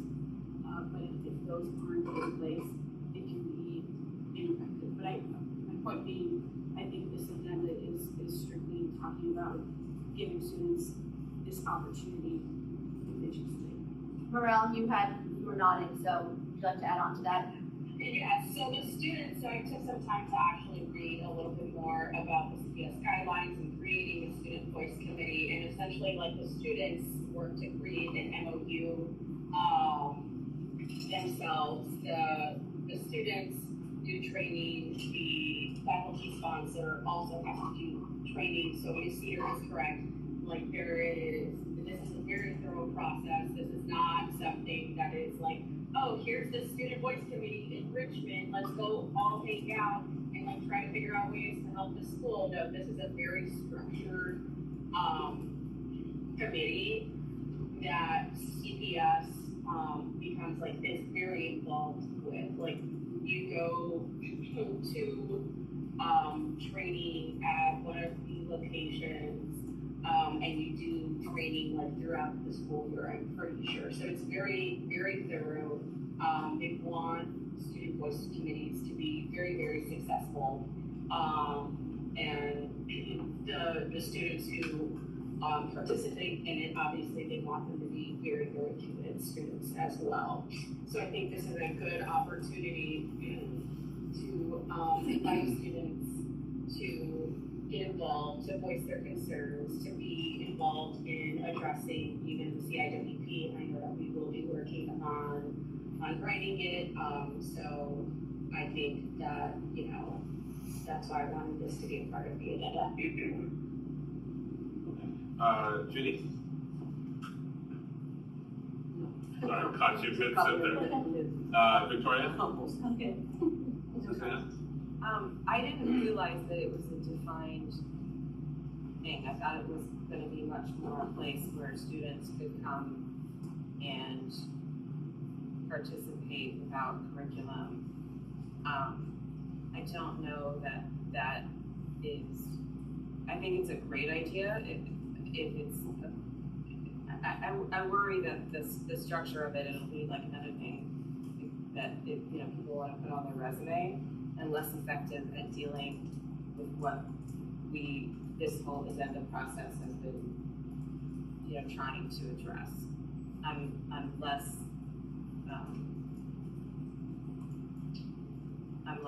confident. I don't know enough about it. I didn't really say this term apart. I think it should be faculty or staff sponsored because if you want Officer Watkins to be there. Can you sponsor, just asking faculty sponsor? Yes, it does. It has to be faculty sponsored. All right, and I think there should be periodic reporting, just, I mean, not a lot, which they use as part of the principal's report, like here's what we're doing. But I don't, it worries me a little bit that Ms. Cedar says that it's a big time commitment and very structured. Because I think that is, I assume it also requires some resources. I just feel, I have questions about it. There's grants out there actually, so students can apply for grants through CPS. So I did look into that as well, to help with projects within the school. What's the purpose of it, Ms. Rivera? Like, is it student voice in the city? Is it student voice at your school? Is it your? So it starts off within your school. It's micro first, and then I believe that there are some students who become so involved that they actually sometimes get invited to go to the Board of Ed. If it's a district-wide program, I just don't know that the agenda is the right place for it. Do you know what I mean? We're committing for 4 years, and I don't know that it is. I'm wondering whether it really is addressing what we're talking about, which is Payton. I don't think it's requiring. I think it's addressing the concerns that students have brought up in terms of bringing issues to administration. It is an additional channel for them to have a space with Dr. Shabazz to address issues like CIWP. I don't think StudGov is a space where students have the opportunity to talk about that type of school improvement. Here we're discussing student performance, we're talking about school improvement, we're talking about school budgets. In student voice committees, that is the space to be able to do that. Okay, I'm just not. And that's why, so that's why I believe this is the perfect place for that to happen. Dr. Shabazz? I don't have any. Zach? I had a question and a quick comment. Question being like what the windows are for the creation of the student voice committee. If that's like every semester needs to be renewed, or if that's a once a year type thing. With the idea that we want to make sure that at the end of the day, we're just making sure students have like really good notice of the opportunity, right, to form this committee. And you know, I assume a best practice would follow like the notice, but also like a reminder, right, of the upcoming deadline. But just add something about the frequency of the communication, whether that's like annual or. Frequency communication or what? Well, I don't know the answer to the question as to like how often you have the opportunity to form this committee. Well, once it's established, so I mean, you know, Dr. Shabazz can, she was the one who brought this to me. This was her, she was the mastermind behind the idea of establishing a student voice committee. So this might be something that we can look into. I think she has to look for a faculty sponsor. There is a lot of time that it needs to be dedicated to a student voice committee. So finding the right sponsor would be able to dedicate the time to be able to go get the training.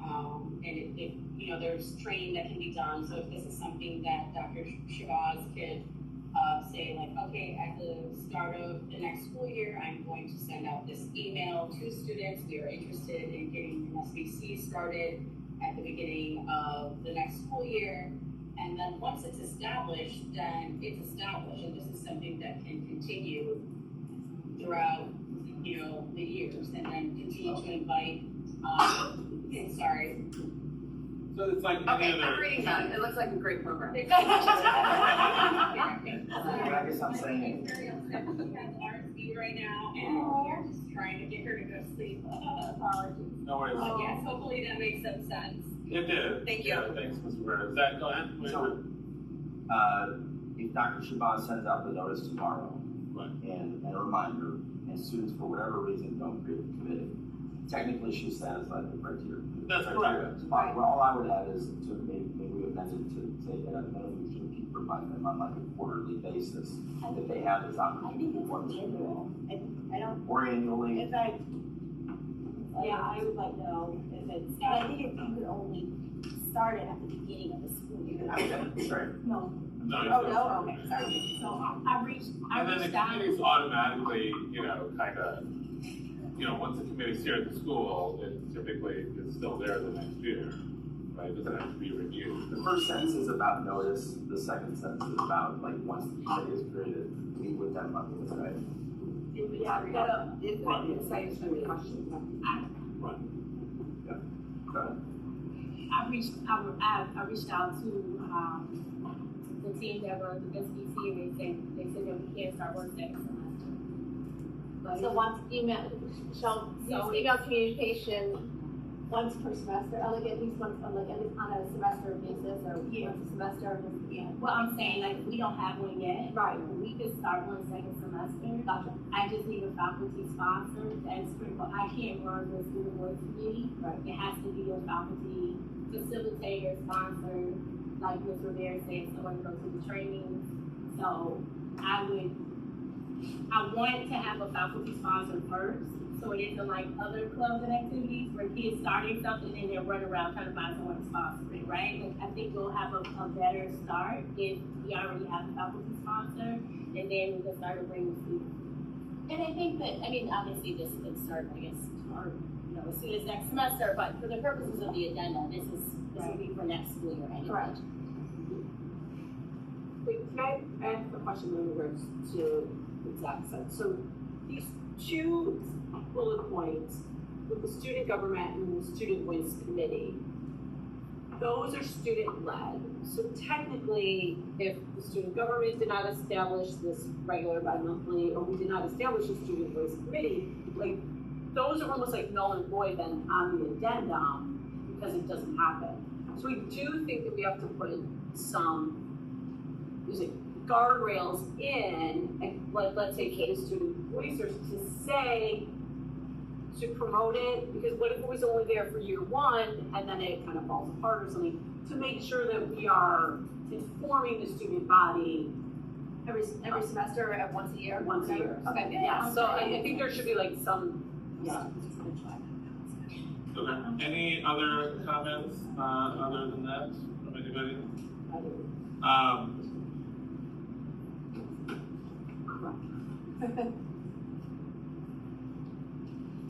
Okay, so I will make a motion to amend as follows. The principal shall use email communication, comma, on an annual basis, is it, on an annual basis? Semester, okay, on a semester basis, until, well, I mean, it's a joint committee form, right, or do we, why would you keep doing it? You could say to provide for them to establish and or continue. Okay, so use email communication, comma, on a semester basis to establish, well, sorry, let me start again. The principal shall use email communication on a semester basis to notify the student body about the opportunity for them to establish or continue a student voice committee. That would be the only amendment. Right? The principal shall use email communication on a semester basis to notify the student body about the opportunity for them to establish or renew or continue.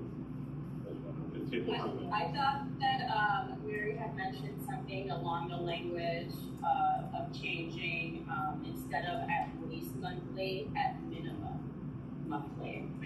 Right, okay, so the last phrase there. In addition, another amendment would be the principal shall meet with the committee at a minimum on a monthly basis. Don't we have to have something measurable for the LSC? Can we just add like and report periodically to the LSC about activities? Or you met them having a measure? I think it's that she sent out the communication. Okay. Alright, cool. Do we want to add in the front of the last paragraph, if and once a committee is formed, the principal shall meet monthly? I think it's a lot, isn't it? Okay, so let's try this again. The principal shall use email communication on a semester basis to notify the student body about the opportunity for them to establish or continue a student voice committee alongside a faculty sponsor to support stronger student and adult partnerships and school improvement. The principal shall meet with the committee at a minimum at a minimum on a monthly basis. And Ms. Rivera, you're sure it has to be a faculty, like it couldn't be like a counselor or a social worker? They're considered qualified sponsor. Oh, okay, got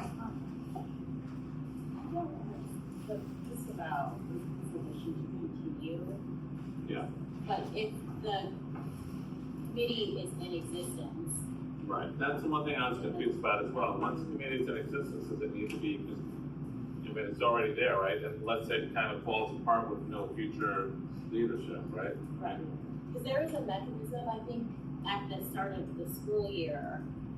I think there's like updating contact information. That's what it's like. There's a matter of like updating, you know, like whether like the sponsor changes or the students change or whatever the case is. I think there's some of that reporting that's built in, but. Right, so I think what you're trying to say is that if a committee is not established, that she should still send out another notice to give people an additional opportunity, right? Okay. Why don't we just say the principal should notify the student body about the opportunity to establish or participate in a student voice committee every semester? And tell such committees. Just, no, even if it's established, then she can still send out an email, you know, once a semester saying, hey, there's an SVC, if you want to participate. You didn't know about it. Do you know what I mean? Just so it'd be continuing. It's, I honestly, having just learned about it, I think it's not going to be out, but everybody's going to be on the SVC. I mean, I think we're making too much of it, but if you want to have like a regular communication, it would just be to well, but the regular, notify them about the opportunity to form or join. the purpose of the regular communication, I think Zach's point is that the only action that's required by the principal is to notify the student body of this opportunity. So we should require her to do the notification again if the committee has not been. So, you know, that's really the only measurable for what we're asking for from the principal here. Yeah, the other thing I would just note is, I mean, this isn't like it's not designed to be a jump on, jump off thing. Right. And so if the committee is full, it's, you know, unless someone, like, it's not like there's an unlimited number of seats, right? And there's obviously like a training and that sort of thing, and so I think it gets tricky. And I mean, I think there are probably ways there are definitely ways to promote the existence of the SVC, but I think if the committee is in existence and all of the seats are full, notifying, saying that she has to notify students about the opportunity to participate is not. Yeah, I think we're. It's on the faculty sponsor to like do all of the Right. upkeep. Okay, Okay. Yeah, I think we're overthinking this. Okay. So what are we thinking? Are we thinking just do the change that Mary asked for? Yes.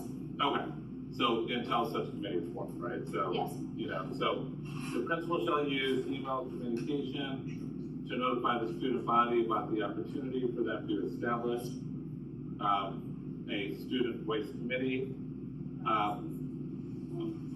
Yeah, and, you know, on a semester basis until said committee is established.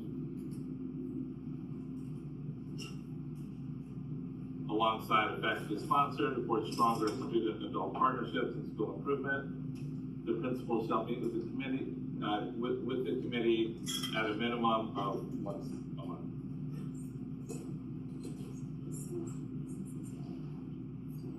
Yeah, that's right. Okay. Any other discussion on that? But we need a second on Do we have a second for that? Second. Yes. Who wants the second? At a minimum, they start at the minimum. Okay. Okay, all in favor of the amendment with those edits? All in favor? Aye. Aye. All opposed? Abstain? Okay, that one passes. So, Ms. Rivera, I don't know if we have, given that we're moving to the teacher agenda, it might make sense for you if you're in a position to able to do so to provide some context. Yes, can you all hear me? Yep. Yes. For the most part, okay, I'll try to speak as loud as possible. My baby's really upset right now, so if you hear any crying, I do apologize in advance. So just to provide some context, for the first addenda, just based off of some surveys, and the 5 essentials, data just across multiple years, there was a need to address some gaps, I believe, in just communication and follow through with professional development. And so that really drove the purpose behind the creation of this first agenda, which is trying to address stronger follow through and follow up with professional development that is aligned to the CIWP. So it states, the principal shall provide semester reports to the LSC that identify CIWP aligned professional development through district mandated PD structures and include documented evidence of implementation monitoring. Examples include walkthrough trends, ILT or departmental feedback, or instructional artifacts. And so just to clarify for those of us who might not understand teacher lingo,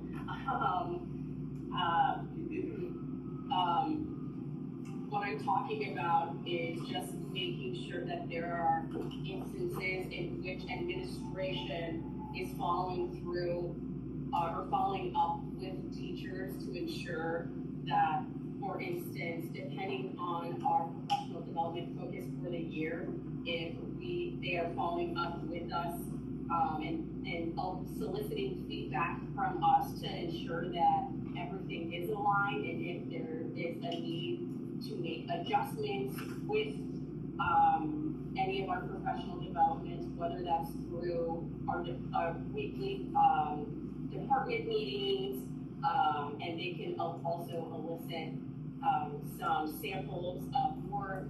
They also do walkthroughs, and they can also elicit some feedback through the ILT. So that's my spiel. I guess I should have motioned to approve the agenda before we start talking about it. All right, I'll second that motion. So I need some help since I'm not there. Yeah, no worries. If you could help me. Absolutely. Zach? Mostly curious to hear what the teachers think and whether this adequately addresses some of the concerns that were raised. But just on a personal level, was kind of confused as to what it meant by identify CIWP aligned professional development, just district mandated structures. But I think that's clear to Yeah. So when I talk about district mandated, every calendar year we have principal directed days. We also have principal directed time that's built into our school days. And so that principal directed time, it comes in the form of department time. And so we typically talk about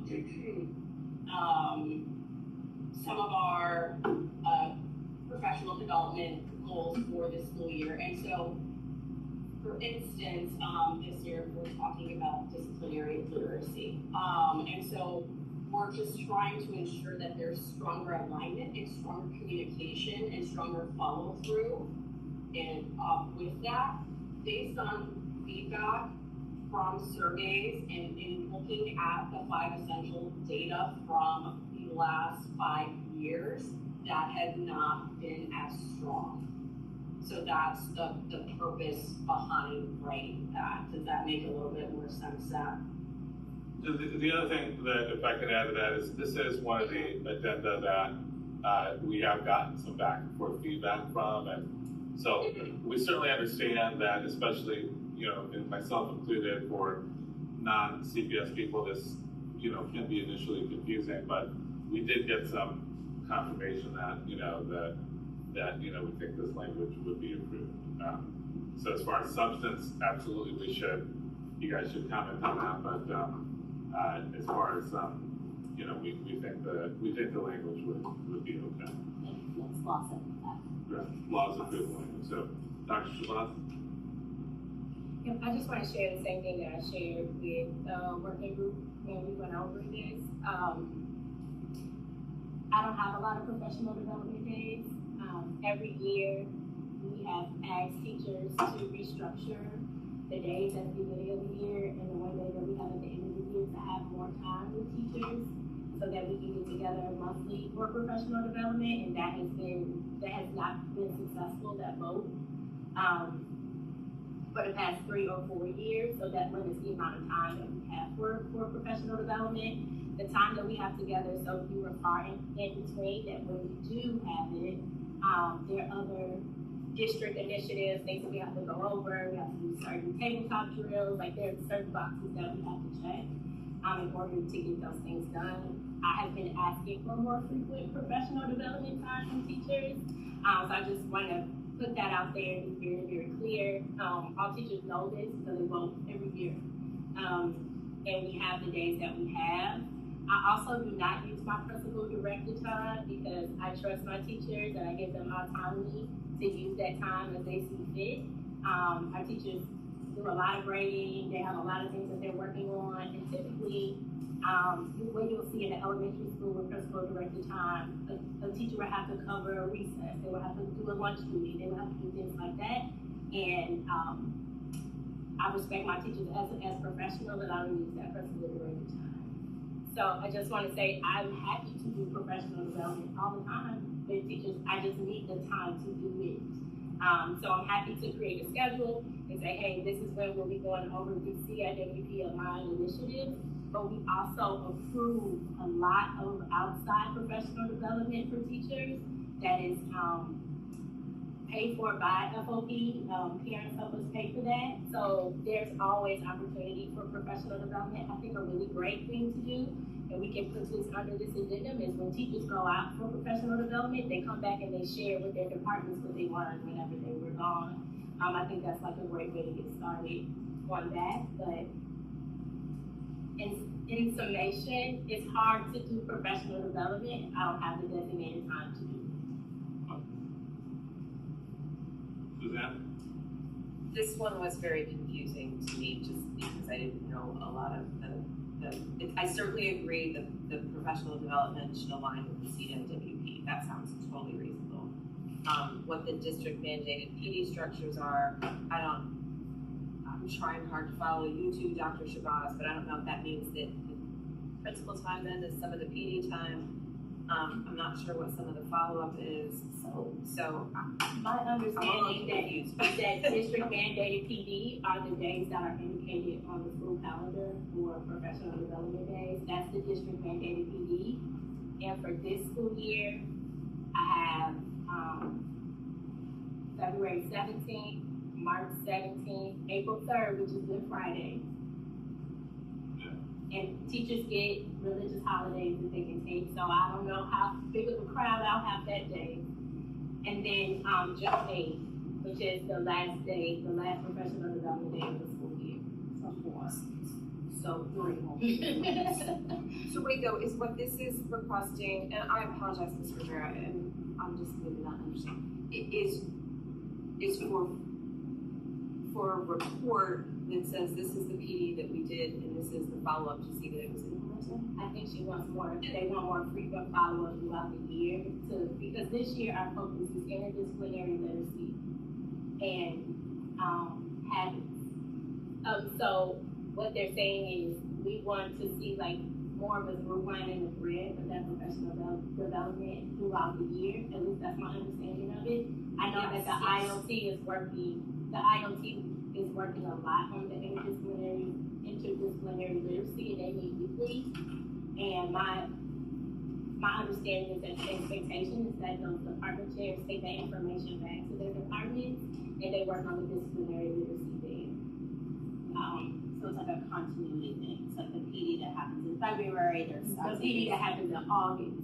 Oh, in August, right, that's the anchor, and then there's stuff that happens like in the months, and then like the next one, there's that through line. Okay, that makes sense. Ms. Weir. Well, I'm sorry, Ms. Sears, just I want to go through. Sorry, Victoria. First- No, yeah, okay. Okay. Judy, everything? Ms. Cedar? Ms. Rivera, fully on board, but wouldn't you say that the report should be to the staff?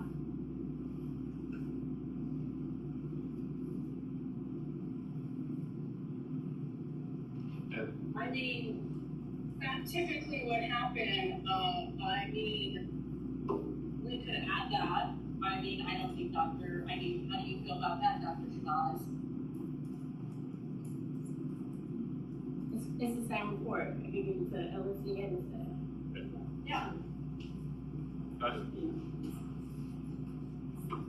You saying that like the LSC is not like, because we're not doing the PD, we're not there, it's not really that meaningful to us, but it's meaningful I to mean, staff. I'm sure it's nice to hear what's happening, but to address the concerns that have been raised, I think there needs to be more frequent communication to teachers in that what's happening in different departments throughout the year, because our district mandated PD is, few and far between. So, like, I know what's happening in my department, but like, what's happening in English, I think that's what this is trying to get at. Yeah. So just like That's very fair. regular, you were regular, but just like regular updates on how ILT is talking about this, what's happening in departments, what's coming out from walkthrough trends, like just like regular reports to teams and stuff. So semester reports were not sufficient for like faculty and staff. I would say quarterly. Quarterly to faculty and staff semester. Yeah, just whatever happenings are. I think we put that out. Shabuzi, No. I don't have anything either. Julie? Nope. Mary? Nope. All right, so and I don't know if Ms. Rivera, do you want to do it or you want me to suggest the amendment? I think it's You can just, do it. I don't know the process. If you're more familiar, Chrissy, what is it, a motion to amend? yeah, motion to amend as follows. The principal shall provide, we're differentiating between faculty and staff and policy. I Yes. think so. Yes. Quarterly reports for faculty, staff, and then semester reports for the LSC. I think we took out the frequency and with the law department initially because the district mandated professional development doesn't happen as frequently. So I think, so we have the semester in there. I think initially we had quarterly to LSC. Yeah, we had quarterly and they said that it wasn't because of how the professional development is. Okay, so keep it as semester for faculty and staff as well? Would that be okay? All right, so just adding faculty and staff. The principal shall provide semester reports to the LSC faculty and staff. And then the rest stays the same. Can we get rid of documented before evidence? Just to say evidence, because that doesn't add anything that makes it easier to read or have data. Yeah. Evidence is evidence. Sorry, Mr. Mr. Bird, did you hear that, what Suzanne is suggesting? Yeah, so just get rid of documented evidence, yeah, so just have evidence of. Right. Yeah, that's fine, I'm cool with that. Yeah. Okay, so I'm gonna do that one more time, motion to amend, to add faculty and staff after LSC, and to delete the word documented before evidence. All right, is there a second? Second. I'll take a vote. Any other comments? We good? All right. All in favor of the amended, edited amendment, addenda? Aye, sorry. Aye. Opposed? Opposed? Abstain? Okay, that one carries. All right, number 2 is Ms. Rivera. All right, so, motion to approve, the next addenda to support teachers. The second addenda, to support teachers, so that we can comment on it. Yeah, I'll second that. Okay, so to provide some context around, this addenda, this was kind of rooted in faculty and staff survey. I think this is more so just speaking similar to, just, a stronger presence, in need of Dr. Shabazz. And so, that kind of rooted the writing of this particular addenda. So it states the principal shall attend and participate in ILT meetings at least once per month. Should this not be possible in a given month, the principal shall provide written input, agenda notes, recommendations, or feedback to the ILT chair no later than 24 hours before the scheduled meeting. And Mr. Rivera, ILT meetings happen how often? I believe they are weekly during the fourth period, if I'm not mistaken, Dr. Shabazz? That's correct. Okay. All right, Mary, you want to start? Yes, thanks. So if there are 4, I just kind of need a little bit of, I think, a little more education on the ILT, on the principal's roles and responsibilities. There are 4 times a month, it sounds like. So we're asking Principal Shabazz to be there at 25% of the time. But the roles and responsibilities of the principal, the core role and responsibility, how many times should a principal be attending the ILT? Well, Is it as a principal's role to be attending the ILT meetings? so what, Dr. Shabazz would have to answer that. Well, Specifically. the one comment I would give to that is, Lorianne had to leave, but she had very clearly said that, you know, not putting a specific number on it, but she thought it was important to have some sort of, you know, marked attendance there. That it was important for the principal to come. So, but beyond that, I don't know any, I don't think, I'm not aware of any specific requirements. It's just that there was a desire to try and, you know, increase that participation. Merle, it says that like the principal, should that not be possible in a given month? So like she's just picking one meeting to give feedback, or is she supposed to be giving feedback at every meeting and then at least attending once a month? Yeah, so she should be giving feedback on each meeting, but if she can't, like, if she should go to one meeting at least once a month, but she should still be giving feedback during all the meetings.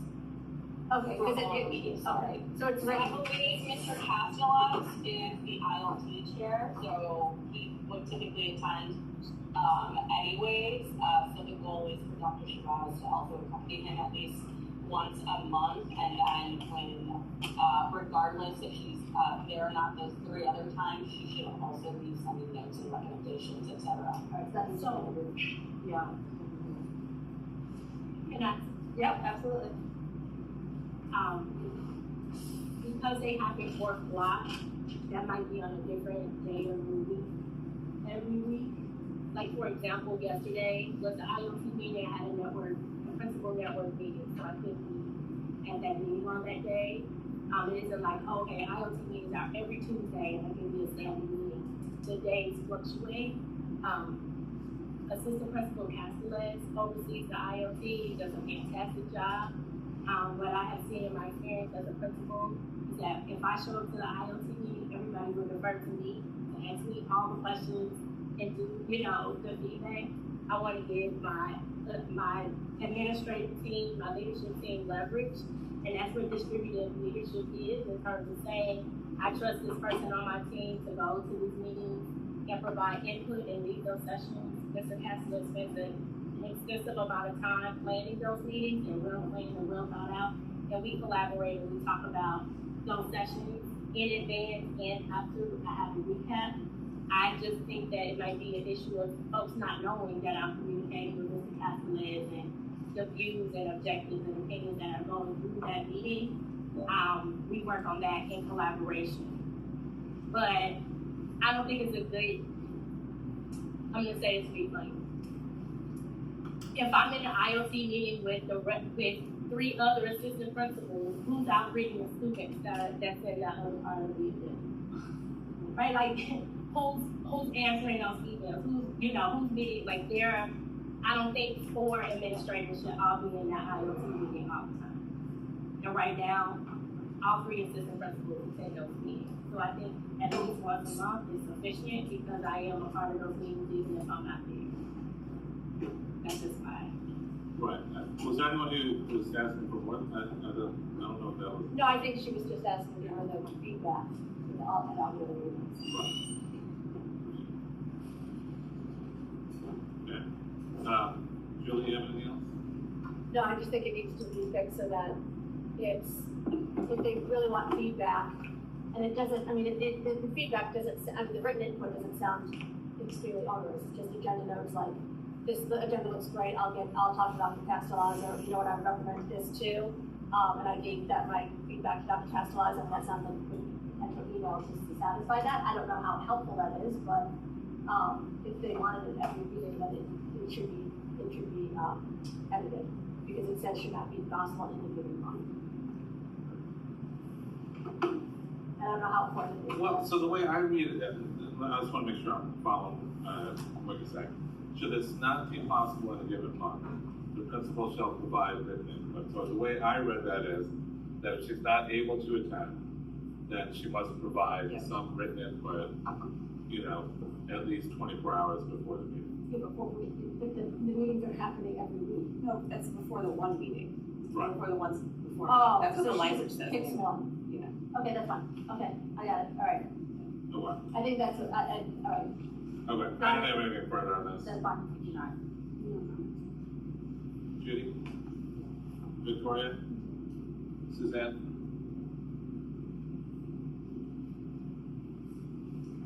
Trust? No. Well, I don't know Suzanne said. Zach, you got anything? I'm still a little confused, but yeah, I don't think I have anything specific. Written input, is that there's no requirement, unlike some of the other ones, there's no requirement to report to LSC. And so I guess at the end, when we're doing our physical evaluation on the metrics, including the agenda, I guess we would be just getting a report at some point about attendance and or documented written notes or emails or whatever. Well, if she, I assume the teachers would report to us that whether or not she's attending once a month and follow up on the other items. And one thing is, substantively, of course, we need to address all of you guys' comments and concerns, but this is another one. If we have any concerns about language, this was approved by legal. So if there's any concerns about language, I wouldn't worry about that much. If there's concerns about, you know, what we're wanting substantively, then absolutely, you know, we should address it. I don't think I. That's unedited, correct? Unedited. Okay. All in favor of approving this agenda as it reads unedited? All in favor? Aye. Opposed? Abstained? Okay. All right, last one, Mr. Vera. All right, motion to approve the final teacher agenda. I'll second that. All right, so some context behind this, I think very similar to the previous one, just based off of faculty and staff. Survey feedback is the need for visibility and building stronger relationships with staff members here in the building. So we wrote the addenda in the hopes to reinforcing these relationships between Dr. Shabazz and faculty and staff here at Payton. So it states, the principal shall implement a documented relationship building plan to strengthen cross-department connections through scheduled activities. Examples include department visits, staff discussions. The principal shall submit quarterly summaries to the LSC detailing activities completed, participation levels, and emerging themes. Mr. Brown, I had one question on that. By cross-department, do you mean between, for example, the English and math departments that they would? Yeah, like English and math, kind of similar. I think Ms. Seaver brought up this point, you know, there's not a lot of intermingling amongst departments. It's very challenging to do that, just because I think to Dr. Shabazz's point, we don't have many opportunities to kind of get together.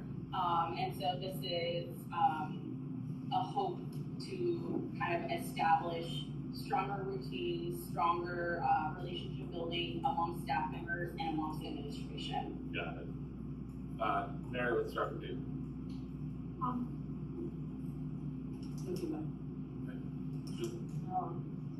don't have anything.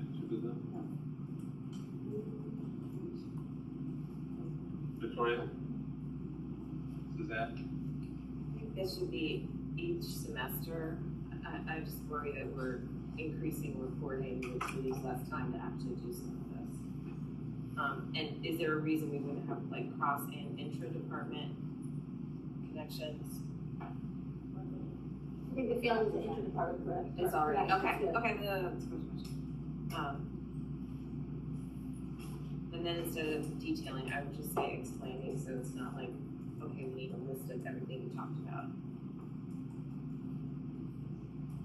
This is something that I've been reporting that ILT has been doing. It seems like doing a good job of, but so I think there's some content in there. All right, Dr. Shabazz? I think that the examples listed are interdepartmental. But the language says department connection. Well, it says cross-department. Cross-department connection, right. So I just want to say interdepartment connection. Yeah. Do you want, Ms. Rivera, do you want to give them the example that you gave me when we talked about it? Was I talking? Oh goodness, gosh, Friday seems like so long ago. Were we talking about the voting party? Yes. Is that the reference, Dr. Shabazz? Yes. Oh, okay. So we were talking about earlier in the school year, during the week 0 PD, Dr. Shabazz planned this really awesome, like just team building activity. Like I mentioned, we don't get many opportunities to hang out with other people who are not in our department. And we went bowling, and I was on a team with a bunch of people who are not in my department. And I don't like to think of myself as a great bowler, but I was a pretty good bowler that day. And it was great having the chance to cheer on other people and just build some school spirit. And I told Dr. Shabazz she doesn't have to throw us parties. There is no need to have a party. we just want her presence. And so her presence, meaning showing up to department meetings or finding ways to connect departments to one another, because typically we don't do that outside of professional development. And I think we can find ways for those connections to happen naturally without having to have these things be very extravagant, etc. Can I just respond? I don't think that's what this says though. This sounds like she's arranging opportunities for the math department to hang out with the English department. It doesn't really speak to Dr. Shabazz, the second part of what you said, the relationship part. I just worry because whatever we put in this is part of potentially a contract. So we should be clear about what it is that we're. So, I definitely want there to be an aspect where there's a relationship building with Dr. Shabazz as an individual, as our administrator in charge, and also Dr. Shabazz creating a plan for more interdepartmental connections. So is there language that anyone would propose to amend this so that it has that type of language represented? Well, it says cross-department already, we can change that to interdepartment. But, just Mr. Rivera, to be clear, this does not address within, intra-department, right? This is only inter-departments, and that's what you're trying to do, Correct, right? inter, yes, I'm talking about inter. Okay, because there was one or two references to intra, so I think that it might be causing some confusion. But again, I think the goal here, it's inter-department connections. Yes, it's interdepartments and then also all departments with Dr. Shabazz. Well, okay, that part confuses me too. When you say all departments with Dr. Shabazz, what does that mean? So, stronger connections between members of departments and Dr. Shabazz. I think there are certain individuals that might have stronger connections and stronger relationships with Dr. Shabazz, but that's not what this is interdepartmental. That doesn't seem to include. No, I know. So that's the point I'm trying to make, is that could we amend this to include language around that? So cross-department connections and connections between the principal and faculty? Yeah. And faculty members, individual faculty members. I mean, that's adding a whole different element that's kind of different than what we submitted, previously.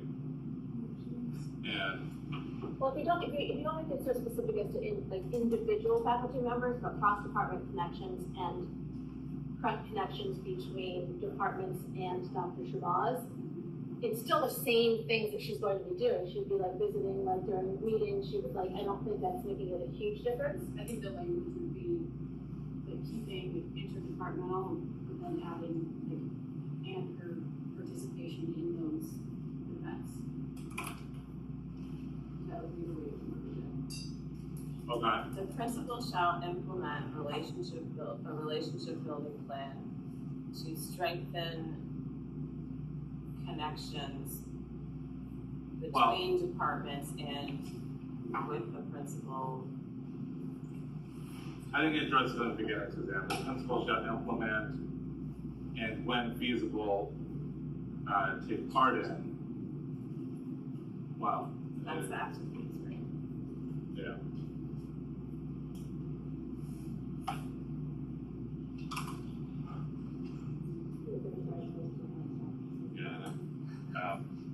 Our brains aren't working as quickly now.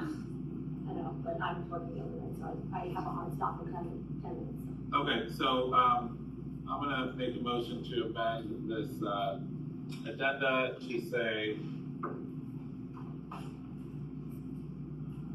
the principal, let's do it this way. The principal shall implement a documented relationship building plan to strengthen, I think interdepartment. Well, that's fine. Let's keep it as cross. To strengthen cross-department connections through scheduled activities, comma, and when feasible, take part in said activities. And then everything else stays the same. I would change quarterly semester. Unreported. Yeah. Anyone, Mr. Rivera, any concerns with changing quarterly summaries to semester summaries? No, I'm fine with that.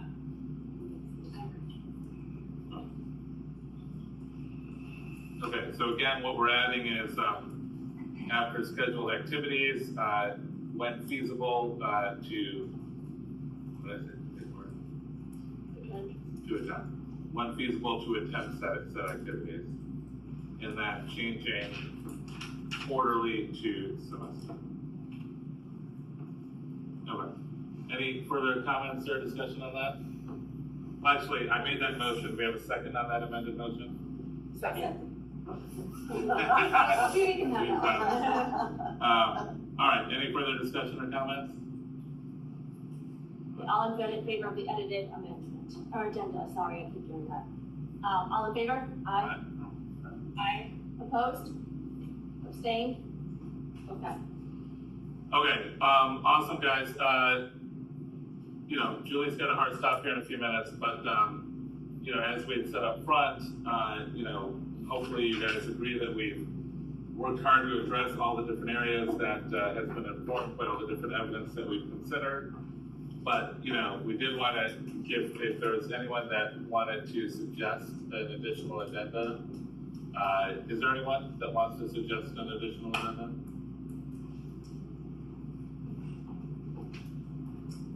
No? Okay. Well, just from a, you know, although the edits were fairly minor, you know, I assume we still have to submit to legal. Yes. And then, What? If she agrees to these, can't we submit it to legal after we vote? Well, we voted on all the agenda already. We can't offer, I can't offer the contract until we've had approved. Oh, no, okay. We can't vote on contract. No, I know. We've already approved on. Right, I forgot that we were doing So then what would happen is. Yeah, now just going back to legal. So we would make a motion to table the vote on contract renewal. These would go to legal. Dr. Schwartz had no updates as soon as we get it back from legal, since we do have a standing, regularly scheduled meeting. This will go into the, we will table the vote for contract renewal tonight. Then I will add the vote for contract renewal with the approved addenda that we approved tonight to the unfinished or old business for the Tuesday meeting. That's when it'll take place. do you need a motion to table? So I'm making a motion to table the vote on contract renewal until Tuesday's regular meeting, until after we have the vote, approve the addenda. I'll second that motion. I just have a motion to table vote on contract renewal. Yes. Yes. All in favor? Aye. Opposed? Abstain? Okay. I think that's it, right? On the agenda. Okay. Thank you so much, everyone. Could I get a motion to adjourn? Motion to adjourn. And second, this is by Judy. All in favor? Aye. Aye. Thank you, everybody.